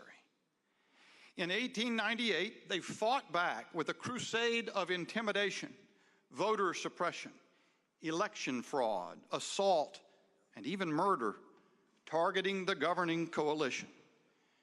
Cheered on by a complicit press, led by the Raleigh News and Observer's Josephus Daniels, Democrats sent even armed terrorist thugs around the state, threatening and assaulting black and white voters. On Election Day, they won total power and moved immediately to disenfranchise blacks and relegate all Republicans to long-term powerlessness.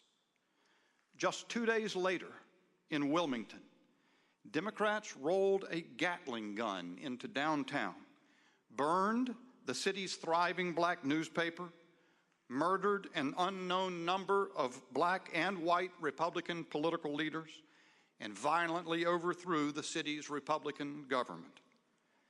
75 years would pass before North Carolina would elect another Republican governor.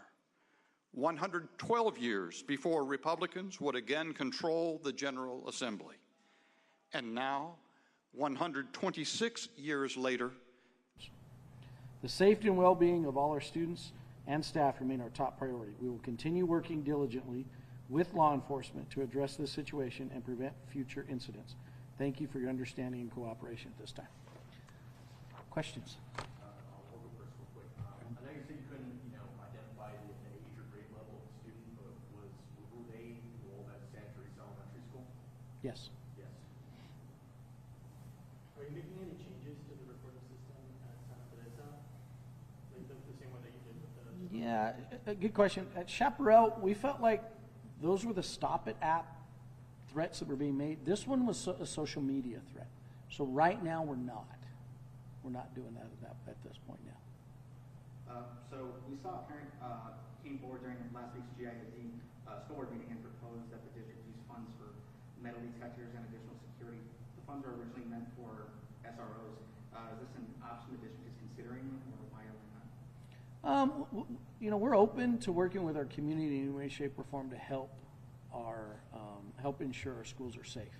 Now we got to remember, school safety is a community issue, right?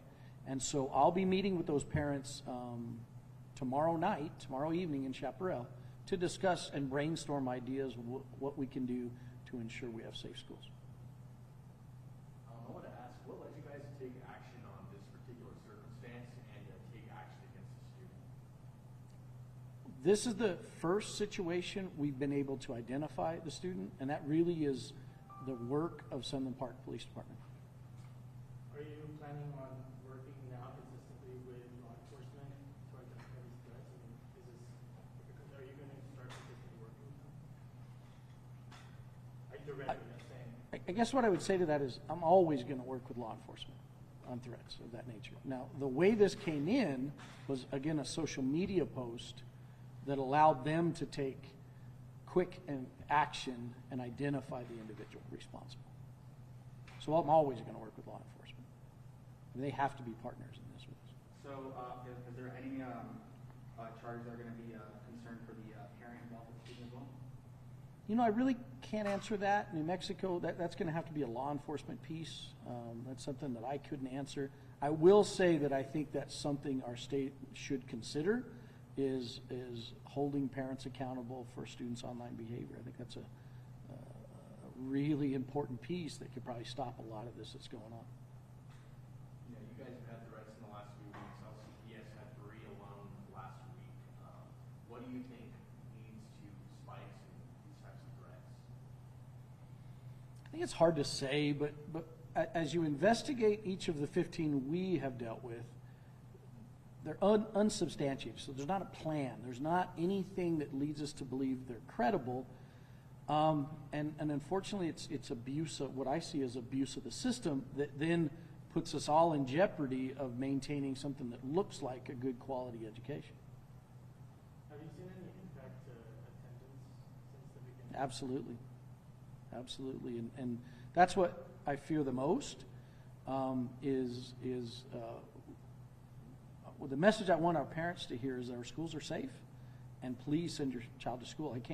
We're not going to get better at reading and math if we don't get to school. Do you have any other numbers on the attendance rate? I don't have them off the top of my head. I can probably get those to you. Okay. When did you start seeing that? Since the beginning of the school year? Or? No, actually, our chronic absenteeism is something we watch every year, year over year. It's actually significantly reduced as we started the school year. In the last 3 weeks is when we've seen an issue associated with school attendance, and you know it coincides with the several threats that have been made across our district.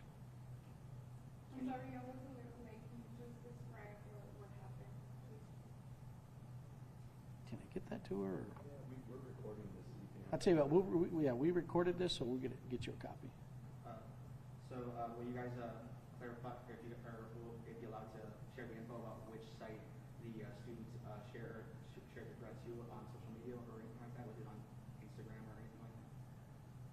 I don't remember which. Do you remember what platform? I believe we can get that to you. Yeah, I'm not sure which platform. Is that what you're asking me? Which platform it was shared on? Yes. I don't. We can get that to you. I don't want to say something because I don't know which one it was, but I know it was a social media threat, not a anonymous reporting app. Okay. This question's kind of being a dead horse because, you know, so much has been said about it over the last few weeks, but just once again for the parents, what kind of consequences can kids face when they make these kinds of threats? Well, gosh, you know, we have, you know, any disciplinary action up to expulsion. And I'm serious enough about it. If that's what I have to do, then that's what I'll do. It really saddens me to even think about expelling a student from school in any level. However, this behavior has to stop. And I can't emphasize enough how much I need parents to monitor their children. These social media, most social media platforms basically say that shouldn't be anyone under the age of 13 shouldn't be using them. And I'm going to suggest that anyone under the age of 18 shouldn't be using them without being monitored. And so I can't emphasize enough, mom and dad, parents, grandparents, if your children are on social media, you need access to that social media. You need to know exactly what they're looking at. You need to be able to control those devices. And if you don't know how, ask someone to help you. Just going back to the platform, I know that it's not at the moment clarified which platform the student made it on, but I only asked just because is it a platform possibly that has parental controls where a student could, you know, where a parent could actually enforce, you know, guidelines or monitor their... That's a great question. I don't know off the top of my head, but that's a good thing for parents to understand is there are parental controls on some of these apps, and you should if you're going to allow yourself to use them, your child to use them, familiarize yourself with those so that you can have control. The other thing that I think we have to recognize is if we have children, teenagers on social media, that means they're They could be victims of other situations. There's all kinds of people. We all know this on social media. You're allowing your child an unmonitored tool that all kinds of individuals could have access to. Yeah, most of these threats have been like, shooting threats. This one's kind of unique towards an arson threat. How often do you see that? You know, in my time, I can't think of one arson threat I've had in the 8 years I've been here at Gadsden.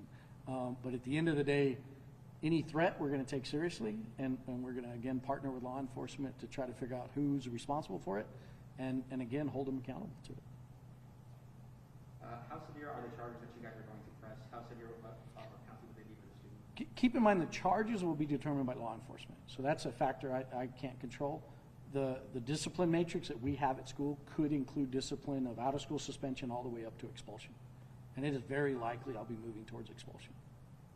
Do you have an update on the other, I think that was 15 threats that were made? Correct. The update on those is they're all under investigation, and we're working to try to identify those. The ones out at Chaparral were a little bit unique compared to this one because they were reported on the Stop It app, which is that anonymous reporting tool. And by it being anonymous, I really have an incredibly hard time getting to actually submit it, which makes sense. That's how it was designed. But we are working with law enforcement to try to gather that information so that we can identify the individual. Have you seen a decrease in the threats since that you launched that program? So on Thursday, I believe is when we launched it. Thursday and Friday, no threats. Is that like the first time you haven't had threats? Well, what I would say is initially we felt like we found some success. We've got a week here before fall break. We'll see how this week goes. You know, LCPS, they talked about, possibly getting in weapon detectors on campuses. It's not implemented yet, but something they've been talking about. Is that something that Gadsden's looking into as well? At this point, I'm open to pretty much any ideas we have that will help ensure that our schools are safe, and that when parents drop their children off at school, load them on the bus, they know they're going there to learn and have a safe environment. And so I'm open to anything. How are students being told or taught that threats will have consequences? Well, we work really hard here at Gadsden. We worked really hard over especially the last couple of years after the pandemic. We have a program here called Capturing Kids' Hearts, and part of that message is to ensure our staff is building healthy, productive relationships with students. So that's step one. Step two is we worked on a message today that we'll send out to all our students and a separate message to our community, which would be adults. And so I'm trying to talk directly to our students in their classrooms to explain to them how important this is and how to take it seriously. These threats, just how does it disrupt the day-to-day activities and, just to kind of give people a reminder of just how severe these threats are taken, how seriously these threats are taken, how does this disrupt the day-to-day activities for classes or for students and teachers? Yeah, as I mentioned earlier, we take every threat seriously. So we jump right into our safety protocols, which impacts learning significantly. So what I'd emphasize is that we want to take every threat seriously. My fear in some of this, though, is as we do it time and time and time and time again, we get a little bit complacent. Then we get in a situation where the threat is serious and we don't respond appropriately. That's how serious this is. So it's really important that our parents are monitoring this. We do not want to let our guard down. We always want to make sure that we're able to respond in an appropriate manner and keep everybody safe. But these repetitive threats are going to eventually cause some complacency, and that worries me quite a bit. I've got one last question. Sure. First off, how much extra security do you guys bring in from outside law enforcement when these do happen? How does that kind of pull away from them doing their jobs? Yeah, terrific question, and there's no question. It taxes all of our resources. Internally in Gadsden, our security team, they do a fabulous job, but there's only so many of them as well. So they adjust their schedules, they adjust their routines in order to cover that. Law enforcement do the same thing, and so there could be serious activity happening away from the school. They've been now pulled to this, and it's determined not credible, and that could risk people's lives. So it's a domino effect that happens within our community.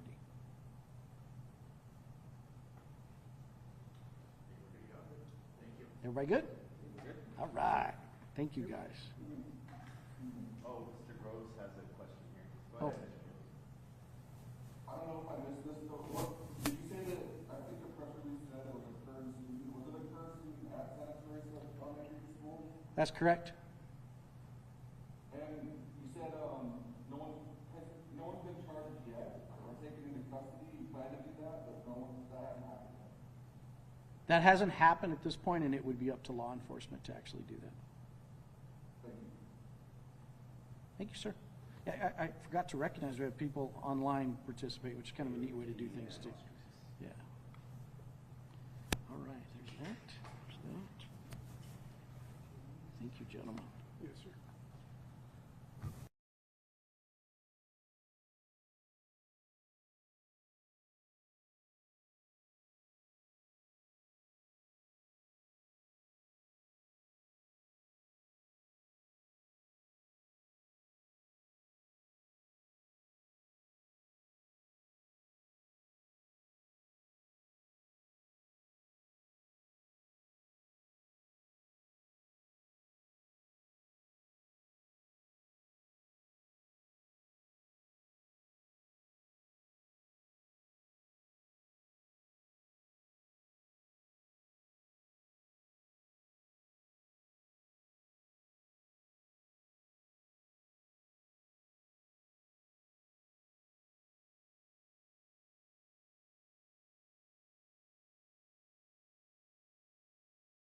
Under the policies of Kamala Harris. And you know what she'll say? She'll say, well, I grew up in a middle-class family, and I know the struggles. Or she'll say, you know, when I was a little girl, my parents had a very nice lawn. She'll say anything but what her actual plans are to lower the inflation that she caused. She'll say anything other than talk about how she's going to fix the problems that her administration led to. She will do anything to avoid answering the very simple fact that Kamala Harris has made the American people's lives worse. And on November 5th, the state of North Carolina is going to say to Kamala Harris, you're fired. Go back to San Francisco where you belong.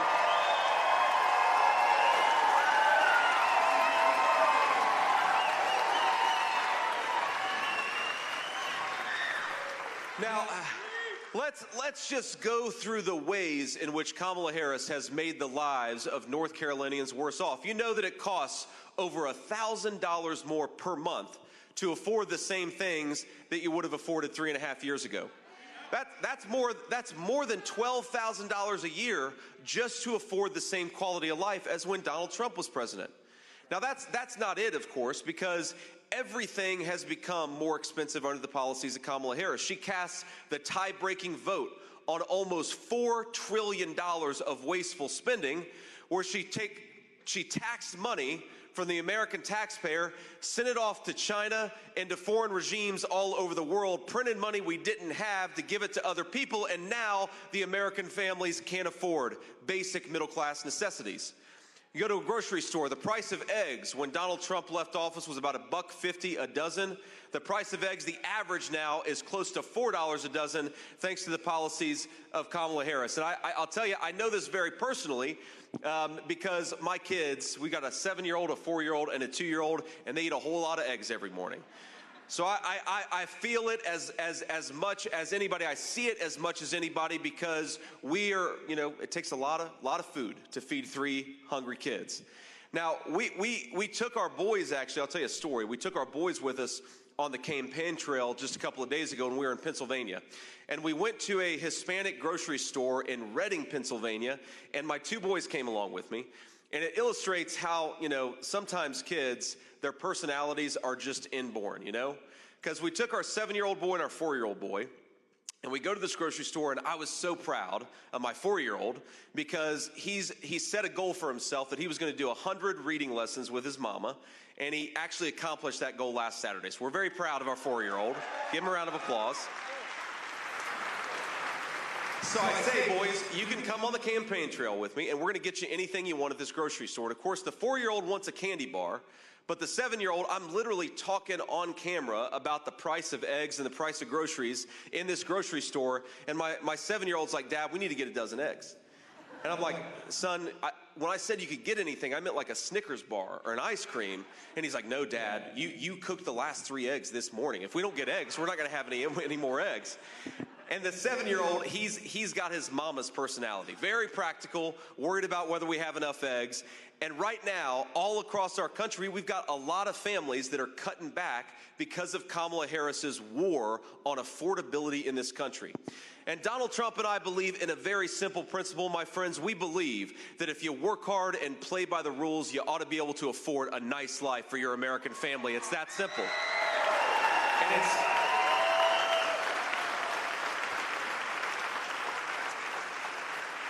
And that is not that hard. We just got to get better leadership and common sense economic policies back in the White House. We got to get Kamala Harris out of there and put Donald Trump back where he belongs, leading this great country and pursuing common sense economic policies.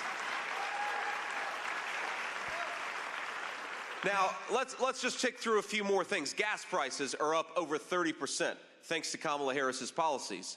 Groceries in total are up about 25% in the state of North Carolina thanks to Kamala Harris's policies. A gallon of milk now north of $4. Ground beef was about $3.50 a pound when Donald Trump left office. It's now close to $6 a pound thanks to Kamala Harris's policies.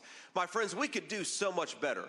And to the folks watching on TV or who will see clips of this, this is not hard. There are some things in politics that are hard, some issues that are complicated, but we just need to get back to common sense economic policies so that American families can afford to feed their children the food that they want. American families,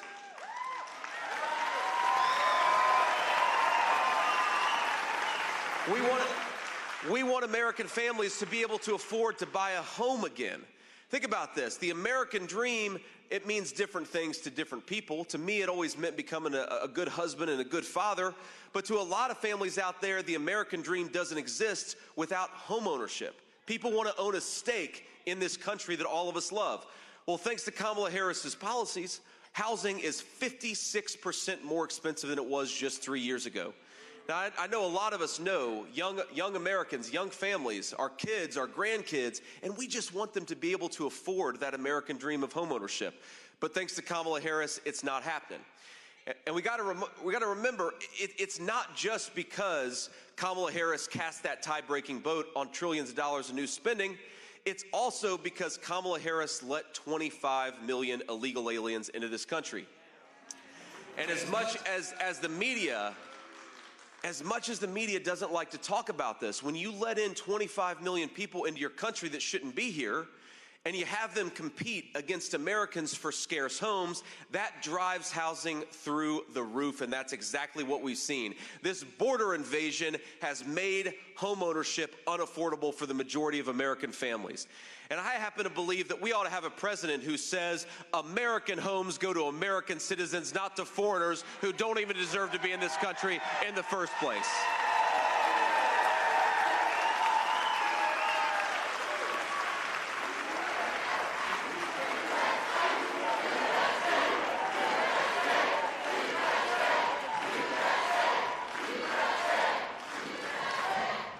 Now, here's the other problem. We talk about the border crisis, because that is maybe the most significant unforced error of Kamala Harris's administration, is we have got 25 million illegal aliens.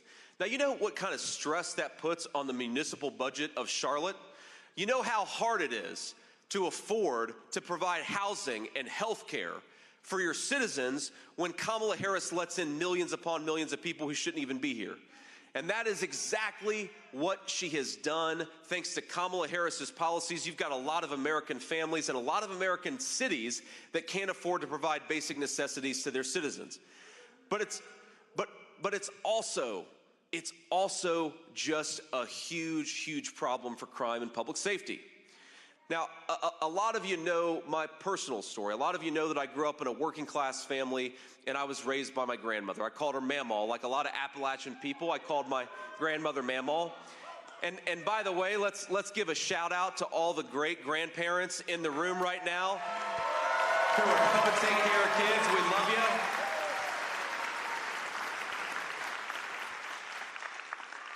But think about this. When I was part of the reason my mamaw raised me is because my mom, God love her, struggled with opioid addiction for a big chunk of her early life. And there are so many great blessings that came from having my grandmother raise me, but one of them is I just had safety and stability that I wouldn't have had without her. Now, I'm proud to stand here today and say that my mom has been clean and sober for almost 10 years, and we're so grateful for it. Thank you.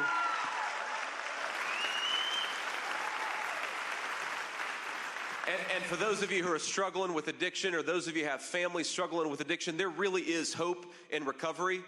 But there's only hope in recovery if we give people that second chance that we know all American families are eventually going to need from time to time. And I remember as a teenager, my mom had taken something that she shouldn't have taken, and I was so terrified that she was never going to wake up from this coma. And I was in the hospital, and a few days, we didn't know what was going to happen, and I remember just begging, good Lord, Jesus, please let my mom wake up this time. Give her another chance. And that time, thank God for me, my mom did wake up. And we did get that second chance. And she eventually got clean and sober, and now we're in a great place. But we know that with the deadly fentanyl that's coming across the southern border today, Kamala Harris has let the Mexican drug cartels turn this state and turn this country into a drug trafficking zone.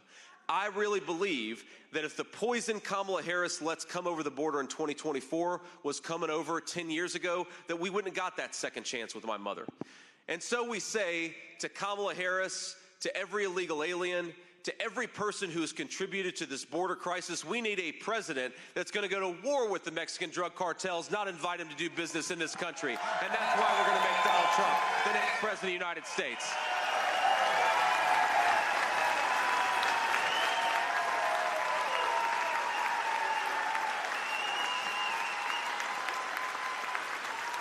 My friends, this is not rocket science. You go down to the southern border. I've been twice, by the way, and our illustrious border czar Kamala Harris has been all of 0 times.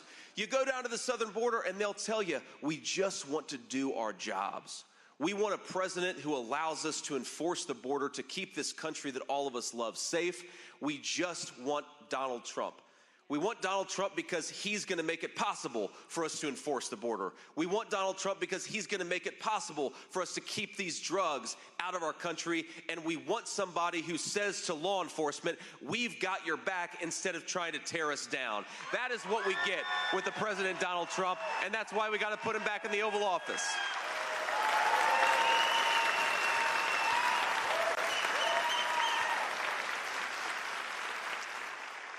Now, here's something that really bothers me about the American media. And like I said, I'll take a couple of questions here afterwards. But what I've noticed from the Kamala Harris campaign, it's not just that her border policies are a total nightmare. It's that Kamala Harris thinks that you're a bad person for thinking that she's doing a bad job. And you see this in some of her messaging over the last couple of weeks, where we've talked about the unbelievable toll that has been caused by illegal immigration. There are communities in the state of Ohio where car insurance rates are going up because the migrant flood that Kamala Harris has let come into our country has made the streets less safe to drive. And of course, that means the car insurance rates go up too. We've got local services, local schools, even in this state, even some of our small towns in the state of North Carolina, where they've had a massive influx of children who don't even speak English. And I've got nothing against those children, by the way, but when you drop a bunch of kids into our rural school districts that don't speak English, then who suffers? It's the children in those districts who deserve to get a good education and aren't, because of Kamala Harris's policies. And I happen to believe that we are, my friends, I think that we're the most compassionate country in the whole world, and I don't want to change that. But for American leadership, our compassion must start with American citizens. It must start with people right here at home.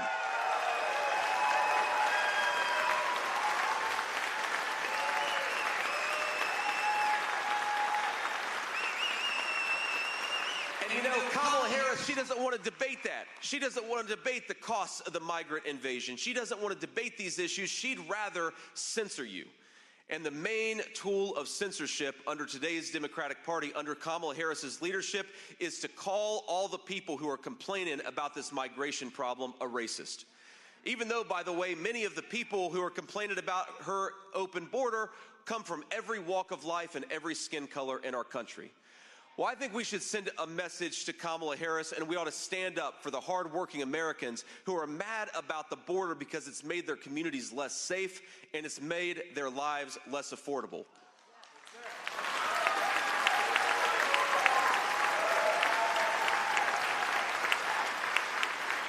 And our message to Kamala Harris is, how dare you call people a racist for wanting to close down that wide open border? Our message to Kamala Harris is, how dare you call the citizens of your own country bad people because they don't want a flood of illegal migration in their country? Kamala Harris, how dare you attack the citizens of your own country for not wanting their children to die of fentanyl overdoses? Kamala Harris, how dare you call the citizens of your own country bad people? You're a bad person for causing this border crisis. We are not bad people for complaining about it.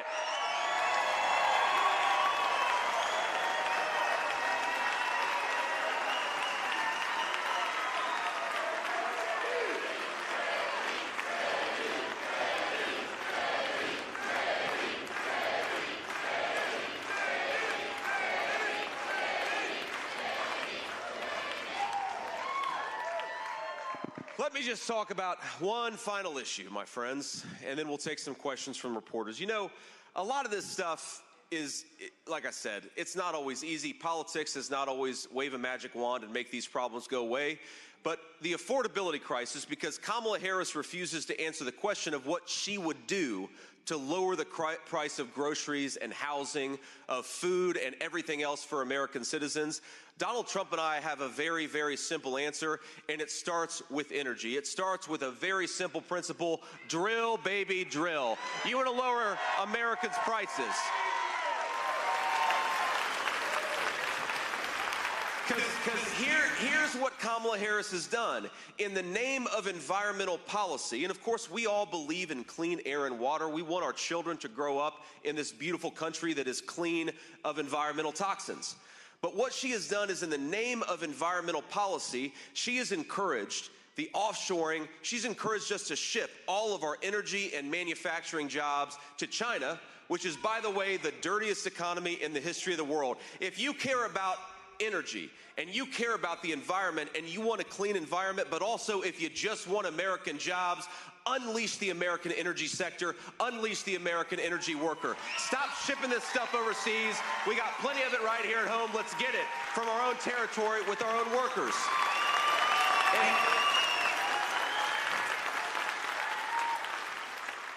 And if we do that, my friends, we're going to lower the cost of everything. Because everything, Donald Trump says this all the time, everything requires energy. You want to talk about why our farmers are struggling? Because everything from the diesel fuel that they use to the fertilizer they use has gotten more expensive because of Kamala Harris's energy policies. You want to talk about why groceries are more expensive? Let's talk about the fact that our truck drivers are paying way more for diesel than they were 3 years ago, and they're, of course, the ones who are driving the groceries to the grocery store in the first place. You want to talk about why all of our manufactured goods, our construction equipment is more expensive? It's because it takes energy to make this stuff, and you jack up the cost of energy, and you're going to make Americans poor. So to Kamala Harris, we have one final message on the economy, and I've got some advice for you, Kamala, on how you can answer this question about your specific plans. No more word salad about how you grew up in a middle-class family. Unleash American energy, unleash American workers. That's how you open up this country, and that's how you lower prices for American citizens.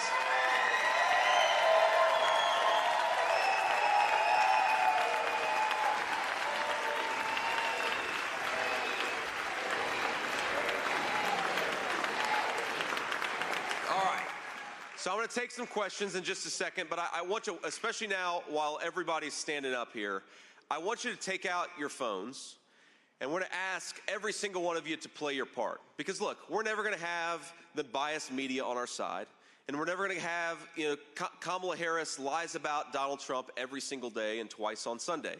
But what we do have is the truth, and we have all of you. So what I want every single person to do is to try to commit to getting 10 people to the polls. And one of the ways that we're going to do that is by talking about this rally, this moment on social media. And so if you would, take a photo, take a selfie, take whatever photo makes the most sense, and then post it on social media with the caption, "This is why I'm going to vote for Donald J. Trump." And if we do that, we're going to reach far more people than any reporter or any Kamala Harris campaign could want to reach, because you all have power. And here's something else. I want you to go to this website. I want to read it because I want to make sure I get it right. swampthevote.com. Go to swampthevote.com and find out how you can volunteer and how you can help us. A dear colleague of mine in the United States Senate will often say, we need to get out there as Republicans and we need to vote 10 times. And that makes people a little uncomfortable because they say, well, we're Republicans. We don't vote 10 times, we only vote once because we believe in every legal ballot counting, but only once. But here's how you go out and cast 10 ballots legally. You get yourself to the polls and you get 9 friends and family. That's how we do this in the legal and the right way. And here's the final point about this. Look, we have got 3 ways to vote now. Early voting, vote by mail, and voting on Election Day. And look, I am a firm believer that we ought to have Election Day in this country and not election season, but we are where we are. So we got to take advantage of all these pathways to vote. Because if I talk to 100 people who plan to vote for Donald Trump in 2020, 95 of them voted for Donald Trump. But then 5 of them, a kid got sick, and so they had to go pick him up from school. Or mom had something, so they had to go pick mom up and deal with some of her issues. Or, maybe they just had a late night at work and they didn't make it. The best way for us to beat the Democrats in November is to get out there and vote. So do everything you can, drag everybody across the finish line, and we're going to take this country back because of all of you. God bless you all, and thank you.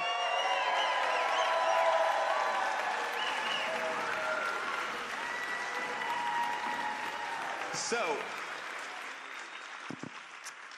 I want to, again, thank you all for being here, and I know that we're a little behind on time, so I won't take as many questions as I normally do, but if we can, let's start with the local reporters. I unfortunately can't see it because the lights are so bright, so if you've got a microphone, just shout a question and I'll answer it. Hey, Senator Vance. Nick Oxner, WBTV. I want to ask you about Lieutenant Governor Mark Robinson. The Lieutenant Governor was with you on stage, with you in... Trying to ask the question, if you'll let me ask it. The Lieutenant Governor was on... I know I'd get this. Senator, the Lieutenant Governor was on stage with you and the former president at your August 21st rally in Asheboro, but he's not here with you today. He wasn't with the former president in Wilmington in the wake of the CNN investigation. Is there something disqualifying about the comments uncovered by CNN that wasn't disqualifying about any of the previous comments he made? Is that the question? Look. Here's my view on the Lieutenant Governor. First of all, what he said or didn't say is ultimately between him and the people of North Carolina. The people of North Carolina are going to make that decision. Now, look, I've seen some of the statements. I haven't seen them all. Some of them are pretty gross. To put it mildly, Mark Robinson says that those statements are false, that he didn't actually speak them. So I think it's up to Mark Robinson to make his case to the people of North Carolina that those weren't his statements, and I'm going to let him make that case. But look, I got to say, this entire episode illustrates something that is fundamentally broken about the American media. You've got in this country right now a record number of Americans who are dying of fentanyl overdoses thanks to Kamala Harris's policies. You've got a record number of young Americans who can't afford to buy a home thanks to Kamala Harris's policies. And you've got a record number of Americans who are struggling to buy groceries thanks to Kamala Harris's policies. The media ought to focus on Kamala Harris and her failure.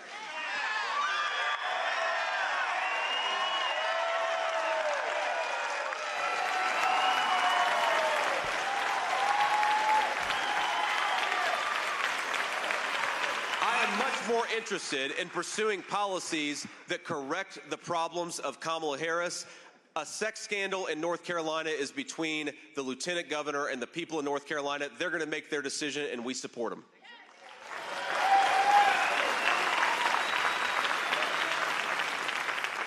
Senator Vance, Julie with WCNC Charlotte. I'm curious about the debate, how you're feeling ahead of it, how you're preparing, and should this be the last debate of the election cycle? Well, look, I think one thing that's true about the debates, and whether it should be the last debate of the election cycle, is that Donald Trump accepted a debate on Fox News and Kamala Harris ran from it. And if you think about the difference, between Kamala Harris and Donald Trump did a hostile debate with CNN, a network that's not friendly to him. He did a hostile debate with ABC where, remember, the moderators fact-checked him multiple times and didn't fact-check Kamala Harris when she said outrageous things. Remember, Kamala Harris, just a few weeks ago, you had American troops who were nearly killed in an attack by Iranian militias, and Kamala Harris had the audacity to say there are no troops in active combat. Where was the fact check from ABC for that?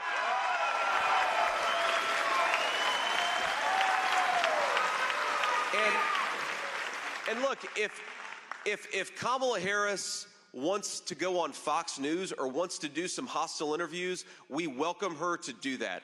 But what me and Donald Trump are going to keep on doing is going everywhere and talking to everybody. We talk to the hostile media, we talk to the friendly media, we talk to the national media, we talk to the local media, and we do it because we think the American people deserve leaders who try to earn their vote instead of expecting it to be given to them.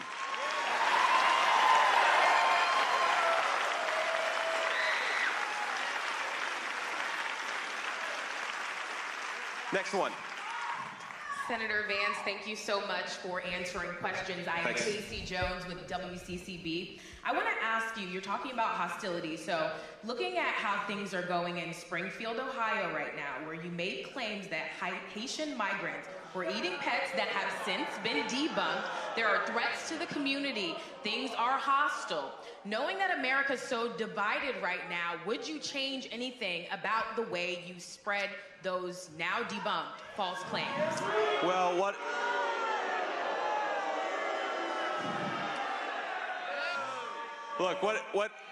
I have a responsibility to do in Springfield, Ohio, or any constituency in the state of Ohio, and if, God willing, the American people honor me by making me their next vice president, this will be my responsibility for the whole country. My responsibility is to listen to the people that I serve and not a biased media. And that's what I'll keep on doing in Springfield, Ohio, or anywhere else.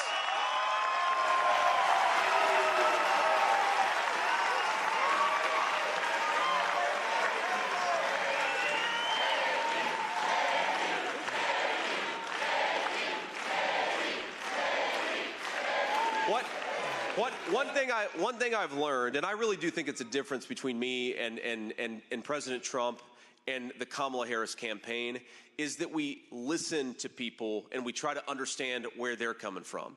And think about this, that I've learned this in just 2 years in the United States Senate. When there was a train disaster in East Palestine, Ohio, a lot of residents came to me and told me a lot of things.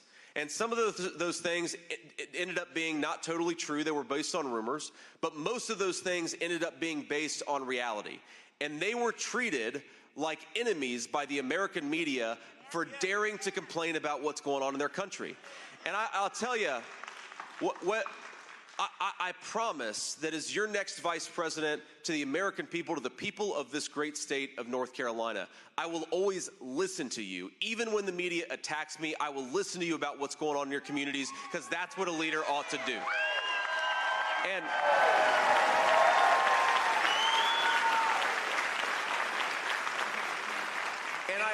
And the final point that I'll make there is that everything that's going on in Springfield, Ohio, first of all, it comes from Kamala Harris's wide open borders. A small town in Ohio, 20,000 migrants into that community. It has stressed every local service.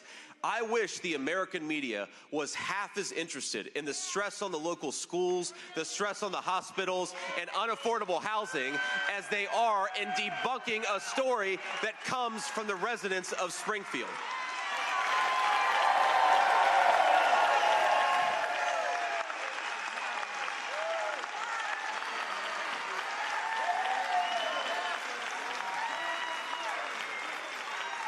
And you know, the final point that I'll make on this is it is interesting to me to listen to the American media where they will descend on a town.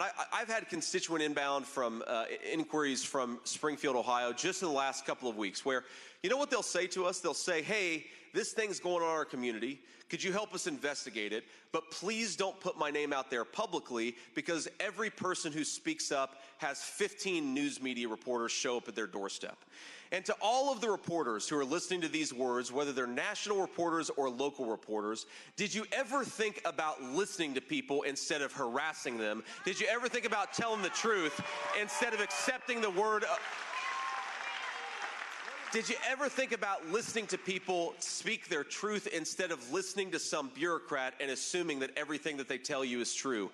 Journalism in this country is increasingly a disgrace. It's about investigating the truth, and unfortunately, far too few reporters do that today.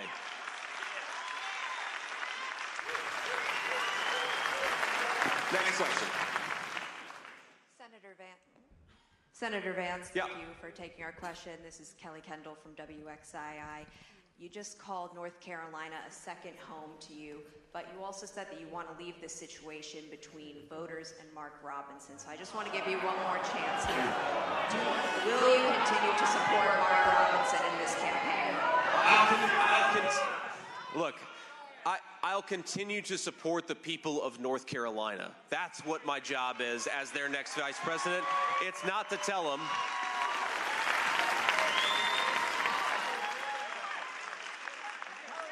Look, I have spent so much time in this state, and I love this state. It is beautiful. You guys have one of the rare, thank you, we have one of the rare combinations of beautiful mountains and beautiful beaches right here in the state of North Carolina. You ought to be proud of it.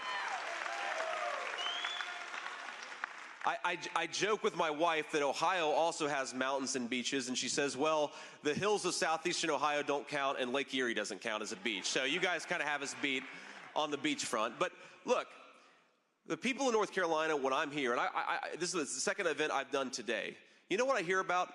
I hear about concerns regarding inflation. I hear about affordability. I hear from young people who want to be able to afford a home and worried they're never going to be able to. I hear heartbreaking stories from people who say, you know, my parents, they got married and they worked and they were able to afford a home to raise a family in, and I'm worried that's never going to be true for me and my children. Those are the people whose problems I am focused on, not a sex scandal, and not something that I think is fundamentally, the voters of North Carolina are focused on the right issues, and that's what our campaign is going to focus on too.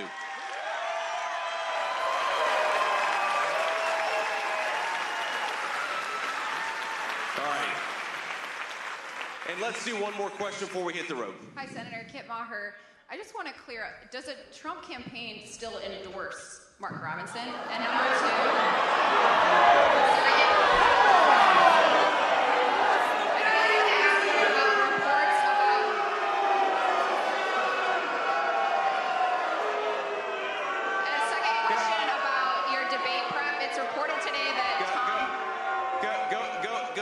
Go ahead. Yeah. Second question is about your debate prep. It's reported that you are enlisting the help of Tom Emmer to sit in for Tim Walz. Could you talk about that choice and how you're preparing for the debate? Yeah, well, look, Tom Emmer is a great representative from the state of Minnesota. He has not helped us out yet, but I think that we are going to try to call on him in the next couple of weeks as we really start to, think about how to make our best case during this debate. But look, on the Mark Robinson question, Kit, you've heard me answer it now 2 times. I've been asked, I think, 5 questions. Now, three of those questions have been about what Mark Robinson did or did not say 20 years ago on a message board. As I've said, that is Mark Robinson's case to make to the people of North Carolina. I'm not going to make it for him. And the people of North Carolina, they get to be the judges of whether they believe him or not. It's really that simple. Now,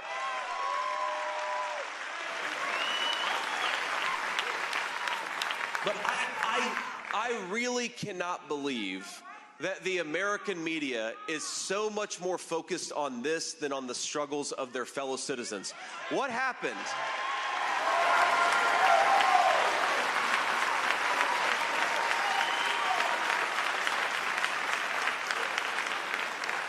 What happened to speaking truth to power? What happened to investigating the truth? If the American media wants to focus on a sex scandal, there are plenty of supermarket tabloids that are welcome, that would love to have you. Let's focus on the real issues that affect North Carolina. And look, final point I'll make on this. Look, people have found, somebody just behind me said Bill Clinton. That's a good point. Bill Clinton spoke at the Democratic National Convention. How many questions have been asked about his very interesting history? But what I'm focused on is not Bill Clinton or Mark Robinson's history. It's how to make the lives of the people of this state better.